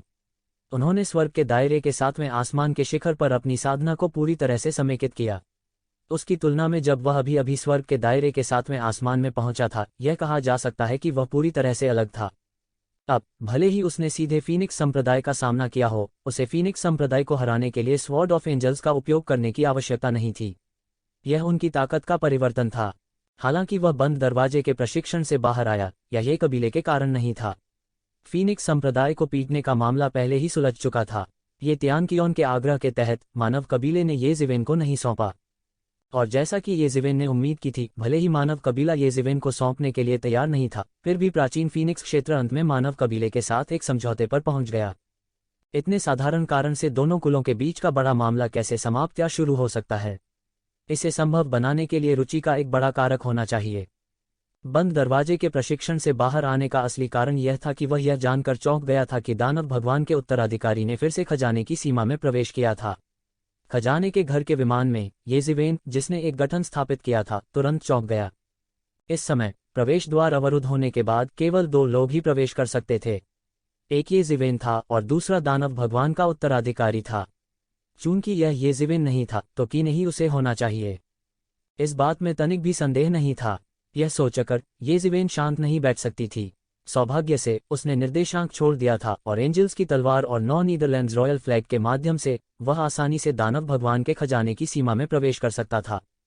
उसने इस समय खजाने के घर लौटने का विकल्प क्यों चुना? ये ज़िवेन थोड़ी हैरान थी। इस अवधि के दौरान यह कहा जा सकता है कि वह दूसरी पार्टी के फिर से वापस आने के प्रति सतर्क था, क्योंकि अगर वो ये ज़िवेन की जगह होता तो वो इतनी आसानी से इस खजाने को नहीं छोड़ता। बात बस इतनी थी कि पिछले 10 वर्षों में दानव भगवान की ओर से कोई हलचल नहीं हुई। ये ज़िवेन ने सोचा कि थोड़े समय में दानव भगवान के पास इस जगह के बारे में कोई विचार नहीं होगा, या वापस आने पर विचार करने से पहले जब तक वह स्पीयर ऑफ थंडर से निपट नहीं लेता तब तक प्रतीक्षा करें। यह सबसे सुरक्षित तरीका भी था, और यह सबसे सुरक्षित तरीका भी था जिसे ये ज़िवेन ने वर्तमान में माना था। जब तक कि वह दानव भगवान के खजाने को परिवार को सौंपने के लिए तैयार नहीं था, अन्यथा यह मामला केवल उसके द्वारा जाना तय था। और 10 वर्षों के भीतर उसके पास अभी भी स्पीयर ऑफ थंडर से निपटने की क्षमता नहीं थी। भले ही आप लियान ने भी दिव्य क्षेत्र के शिखर पर प्रवेश किया हो, उसके लिए थोड़ी देर के लिए स्पीयर ऑफ थंडर का विरोधी बनना मुश्किल होगा। आखिरकार गर्जना का भाला कई वर्षों के लिए दिव्य क्षेत्र के शिखर में प्रवेश कर गया था। तो उनकी यात्रा का वास्तविक उद्देश्य क्या था? ये ज़िवेन को नहीं पता था कि उसका असली उद्देश्य क्या था, लेकिन उसने एक पल की भी देरी करने की हिम्मत नहीं की और जल्दी से दानव राजा के खजाने में जाने लगा। यहाँ तक देवदूत की तलवार और 9 अंडरवर्ल्ड के शाही झंडे के साथ ये ज़िवेन को दानव राजा के खजाने में फिर से प्रवेश करने में अभी भी कुछ समय लगा था। जब उसने वास्तव में दानव राजा के खजाने में प्रवेश किया तो ये ज़िवेन ने पाया कि पूरा खजाना अव्यवस्थित था। कई उस्तादों ने एक बार फिर पूरे दानव राजा के खजाने में कदम रखा। धिक्कार है, उसने कितने लोगों का नेतृत्व किया? ये ज़िवेन बेहद हैरान थे, क्योंकि उन्होंने पाया कि दानव राजा के खजाने में बड़ी संख्या में स्वामी दिखाई दिए, और इन लोगों का लक्ष्य बहुत स्पष्ट था, जो कि हॉल के बीच में हिंसक थंडर स्पीयर था। वे कुछ जानते होंगे, लेकिन हिंसक थंडर भाला खजाना था। ये ज़िवेन के अलावा केवल दानव राजा के उत्तराधिकारी को ही इसके बारे में पता था। लेकिन अगर ये ज़िवेन ने ऐसा नहीं कहा, तो केवल दानव राजा का उत्तराधिकारी ही ऐसा कर सकता था। वह क्या करने की कोशिश कर रहा है? तो ज़िवेन को सिरदर्द था। यदि यह केवल दानव राजा का उत्तराधिकारी होता तो ये ज़िवेन को अभी भी भरोसा था कि वह उससे निपट सकता था, लेकिन यदि इतने सारे स्वामी होते तो स्थिति पूरी तरह से अलग होती। वह इन आकाओं का नेतृत्व करने और हिंसक थंडर भाले को नष्ट करने के लिए उनका उपयोग करने की कोशिश कर रहा है। यूलियान की आवाज़ सुनाई दी और उसने शांति से विश्लेषण किया। अगर ऐसा है तो वह वास्तव में सफल हो सकता है। हालांकि हिंसक थंडर स्पीयर अकेला है और उसके लिए इतने सारे शैतान विशेषज्ञों का विरोधी होना असंभव है, लेकिन उसके पास अभी भी कई आंतरिक जानवर हैं। ये उनके सबसे बड़े ट्रम्प कार्ड हैं। मेरे और उस आदमी के अलावा आने जाने में कोई समस्या नहीं होगी। लेकिन अगर दूसरे लोग उसके करीब आना चाहते हैं तो उन्हें इन यांत्रिक जानवरों के हमलों का सामना करना पड़ेगा। तो अंत में वह मछुआरा हो सकता है जो लाभ उठाता है। यह वास्तव में एक अच्छी योजना है। ये ज़िवेन ने अपनी आंखें सिकोड़ लीं और तुरंत अपनी योजना को समझ लिया। लेकिन इसे स्पष्ट रूप से देखना बेकार था, क्योंकि अगर वह लाभ उठाना चाहता था तो उसके पास पूरी ताकत होनी चाहिए ताकि वह उन लोगों से निपट सके जो अंत में घायल होंगे। हालांकि ये ज़िवेन स्वयं पहले ही दिव्य क्षेत्र के 7वें स्तर में कदम रख चुके थे और उनकी युद्ध शक्ति दिव्य क्षेत्र के प्रारंभिक चरण के विशेषज्ञ को हराने के लिए पर्याप्त थी, लेकिन अभी भी दिव्य क्षेत्र मध्यवर्ती चरण, दिव्य क्षेत्र अंतिम चरण, दिव्य क्षेत्र शिखर चरण थे। वह हर किसी को दबा नहीं सकता था और अंतिम विजेता सबसे अधिक संभावना दिव्य क्षेत्र के अंतिम चरण या यहां तक एक दिव्य क्षेत्र शिखर चरण विशेषज्ञ होगा। उस समय वह व्यक्ति स्थिति से कैसे निपटेगा? क्या ऐसा हो सकता है कि गंदगी को साफ करने के लिए उसके पास एक दिव्य क्षेत्र शिखर चरण विशेषज्ञ था? यह सोचकर येशिवेन को अचानक सिर दर्द हो गया। इस समय ये कबीले के विशेषज्ञों की तलाश के लिए बहुत देर हो चुकी थी। इसे जल्द से जल्द करना बेहतर था। इसके अलावा डेविल वर्ल्ड में केवल ये ज़िवेन जैसा सनकी ही अपनी लड़ने की ताकत का 100% प्रदर्शन कर सकता था। शेष मानव जाति कमोबेश प्रभावित होगी, इसलिए इस समय उनकी तलाश करना अच्छी बात नहीं हो सकती है। कोई बात नहीं, आइए उनका अनुसरण करें और पहले एक नज़र डालें। तो ज़िवेन ने जल्दी से उनका पीछा किया। इस समय वह एक क्षण की भी देरी नहीं कर सकता था। जब तक वह केंद्रीय महल परिसर में पहुंचे तब तक हर जगह यांत्रिक जानवरों के टुकड़े थे। ये बाहरी शैतान विशेषज्ञ टिड्डियों की तरह थे जो इन सभी यांत्रिक जानवरों को उड़ा रहे थे। जब इन यांत्रिक जानवरों ने स्वर्ग क्षेत्र के विशेषज्ञों के झुंड के चुपके हमले का सामना किया तो वे बहुत लंबे समय तक नहीं टिके। यह ऐसा था जैसे कोई रास्ता छीनी गई हो। यांत्रिक जानवरों के सभी प्रकार के टूटे हुए हिस्से जमीन पर देखे जा सकते थे। इसके अलावा वे सभी एक ही हमले में मारे गए। वहां बहुत अधिक अनावश्यक हलचलें नहीं थीं, प्रत्येक सीधे यांत्रिक जानवरों के मूल से टूट रही थी। यह दर्शाने के लिए पर्याप्त था कि दोनों पक्षों के बीच ताकत का अंतर बहुत बड़ा था। यहां तक स्वर्ग क्षेत्र यांत्रिक जानवर भी कोई अपवाद नहीं थे। पिछली बार के विपरीत जब उनमें से अधिकांश प्रारंभिक दिव्य क्षेत्र के विशेषज्ञ थे जो इन यांत्रिक जानवरों के लिए कुछ नहीं कर सकते थे, इस बार शायद स्वर्गीय दिव्य क्षेत्र के विशेषज्ञ या यहां तक शिखर दिव्य क्षेत्र के विशेषज्ञ भी थे। जब वह समय आएगा ये येशिवेन के लिए एक घातक खतरा होगा। ये ज़िवेन महल की ओर चल पड़े। इस समय ऐसा लग रहा था कि लड़ाई समाप्त हो गई है। यांत्रिक जानवर सब मिटा दिए गए थे। एक भी राक्षस लाश नहीं थी। तब केवल एक संभावना थी, जो यह थी कि एक भी राक्षस विशेषज्ञ नहीं था, यानी उनमें से किसी की मौत नहीं हुई। दूसरे शब्दों में इस समय में प्रवेश करने वाले राक्षस शायद सभी विशेषज्ञ थे। पिछले बैच की तुलना में एक ही सांस में उनका जिक्र नहीं किया जा सकता था। जैसा कि अपेक्षित था, जब ये ज़िवेन ने मुख्य हॉल के सबसे गहरे हिस्से में प्रवेश किया तो बिजली का भला वहां नहीं था। सबसे तीव्र लड़ाई पूरे मुख्य हॉल में हुई थी। पूरा मुख्य हॉल पहले से ही जर्जर हो चुका था। सभी को पता होना चाहिए कि इस मुख्य हॉल को दानव राजा द्वारा सुदृढ़ किया गया था। यहां तक एक स्वर्ग क्षेत्र का विशेषज्ञ भी इस मुख्य हॉल को नष्ट करने में सक्षम नहीं होगा। कौन जानता था कि अब यह पूरी तरह से नष्ट हो जाएगा? कोई कल्पना कर सकता है कि लड़ाई कितनी तीव्र थी। बिजली का भला कई वर्षों से स्वर्ग के क्षेत्र में था। उसकी खेती इतनी गहरी थी कि वह भयानक थी। उनका प्रतिरोध निश्चित रूप से विशेष रूप से तीव्र होगा। मुख्य हॉल के शीर्ष को देखते हुए आकाश सीधे फटा हुआ था और कई अराजक पैटर्न फटे हुए थे। और अराजक प्रतिमानों के दूसरी ओर एक अतुलनीय विशाल महल था। येशिवेन ने इस महल को देखा और हैरान हुए बिना नहीं रह सकी। अराजकता में यह प्राणियों के लिए वर्जित क्षेत्र था। संभवतः केवल देवता ही इसमें स्वतंत्र रूप से विचरण कर सकते थे। सामान्य प्राणियों के लिए यह असंभव था। लेकिन दानव राजा ने वास्तव में खजाने के घर को अराजकता में डाल दिया। कोई आश्चर्य नहीं कि यह नहीं मिला। यह दानव राजा द्वारा छोड़ा गया खजाना घर है। आप लियान ने कहा, हमें जितनी जल्दी हो सके खजाने की गहराई में प्रवेश करना चाहिए, अन्यथा पूरा खजाना घर पूरी तरह से नियंत्रित हो जाएगा। फिर हमारे लिए कुछ भी नहीं बचेगा, ये ज़िवेन ने कहा। इस समय उनके लिए आराम करने के लिए कोई जगह नहीं थी। उन्हें पहले ही बहुत देर हो चुकी थी। वे मौके पर सीधे खजाने के घर में कूद गए। ये ज़िवेन ने खजाने के घर में प्रवेश किया ही था कि उसने अचानक एक पल में अपने ऊपर एक अतुलनीय भयानक दबाव महसूस किया। जिसके पास अब बिजली का भाला है वह हम नहीं है, इसलिए हम खजाने के घर से ही बाधित हो सकते हैं। इस मामले में हमारी गति और भी धीमी हो जाएगी, यूलियान ने कहा। चाहे हम कितने भी धीमे क्यों न हो, हमें अंदर जाना होगा। कोई और रास्ता नहीं है। ये ज़िवेन ने अपने दांत पीस लिए और उसके शरीर से एक भयानक शक्ति निकली जो तुरंत इस शक्तिशाली दबाव से टूट गई। इस भयानक दबाव से टूटने के बाद पूरे आकाश में तलवारों और कृपाणों के प्रेत थे और आत्मा द्वारा बनाई गई सभी प्रकार की राक्षसी छायाएं येजिवेन के सामने प्रकट हुईं। मेरे लिए तोड़ो, तू जिवेन चिल्लाया और आकाशीय क्षेत्र के 7वें स्तर से संबंधित भयानक शक्ति तुरंत उबल पड़ी। बड़ा हाथ अचानक शून्य की ओर बढ़ गया और एक बड़ा सुनहरा हाथ दिखाई दिया। पूरे आकाश में प्रेत और राक्षसी छाया सीधे येजिवेन के बड़े हाथ द्वारा एकत्र की गई और सीधे मौके पर कुचल दी गई। लेकिन पूरे आकाश में प्रेत और राक्षसी छायाएं अनंत थीं। यदि आकाशीय क्षेत्र के 7वें स्तर का एक साधारण योद्धा टूट जाता है तो यह एक मृत अंत के बराबर होगा। इस खजाने की गहराई में न जाने कितने खतरनाक स्थान थे। आखिरकार इसे उस समय दानव राजा द्वारा व्यक्तिगत रूप से परिष्कृत किया गया था। बाहरी लोगों को बस यह नहीं पता था कि यह कितना जादुई था और साथ ही यह और भी खतरनाक था। अगर येजिवेन के हाथ में थंडरस्टॉर्म भला होता तो स्वाभाविक रूप से उसे इन खतरों का सामना नहीं करना पड़ता और वह सीधे अंदर जा सकता था, लेकिन अब उसे आंतरिक खजाने में प्रवेश करने में सक्षम होने के लिए बाहरी खजाने की परतों से गुजरना पड़ा। हॉल के भीतरी भाग की ओर बढ़ते हुए येजिवेन ने इन भूतों और शैतानी छायाओं को पूरे आकाश में लहराया। वह चकित हुए बिना नहीं रह सका। इस हॉल की सामग्री 5 तत्वों का पत्थर है। केवल यह हॉल ही एक सुपर आकार का स्वर्गीय खजाना है और इसमें सभी प्रकार के निषेध मंत्र हैं। इसे निश्चित रूप से एक जादू हथियार में परिष्कृत किया गया है और केवल शैतान राजा ही कर सकता है ऐसी एक चीज। येजिवेन अतुलनीय भावनाओं के साथ आहें भरने से खुद को रोक नहीं सकती थी। अगर यह कहीं और होता तो येजिवेन निश्चित रूप से इस 5 तत्वों के पत्थर को नहीं जाने देती। यह 5 एलिमेंट स्टोन एक बहुत ही अजीब स्वर्गीय खजाना था। हालांकि यह कहा जाता था कि संसार में 5 तत्व एक दूसरे को पुष्ट और संयमित करते हैं, वास्तव में 5 तत्वों में से अधिकांश चीजों को संतुलित नहीं किया जा सकता है। यहाँ तक उनमें से एक या कुछ विशेष रूप से उत्कृष्ट थे और ऐसी स्थितियों के कारण कुछ अत्यंत विशिष्ट शरीरों का निर्माण हुआ। 5 एलिमेंट स्टोन एक विशेष प्रकार का स्पिरिट स्टोन था जिसमें 5 तत्वों को संतुलित किया गया था। यह स्थिति बहुत दुर्लभ थी और बहुत दुर्लभ भी।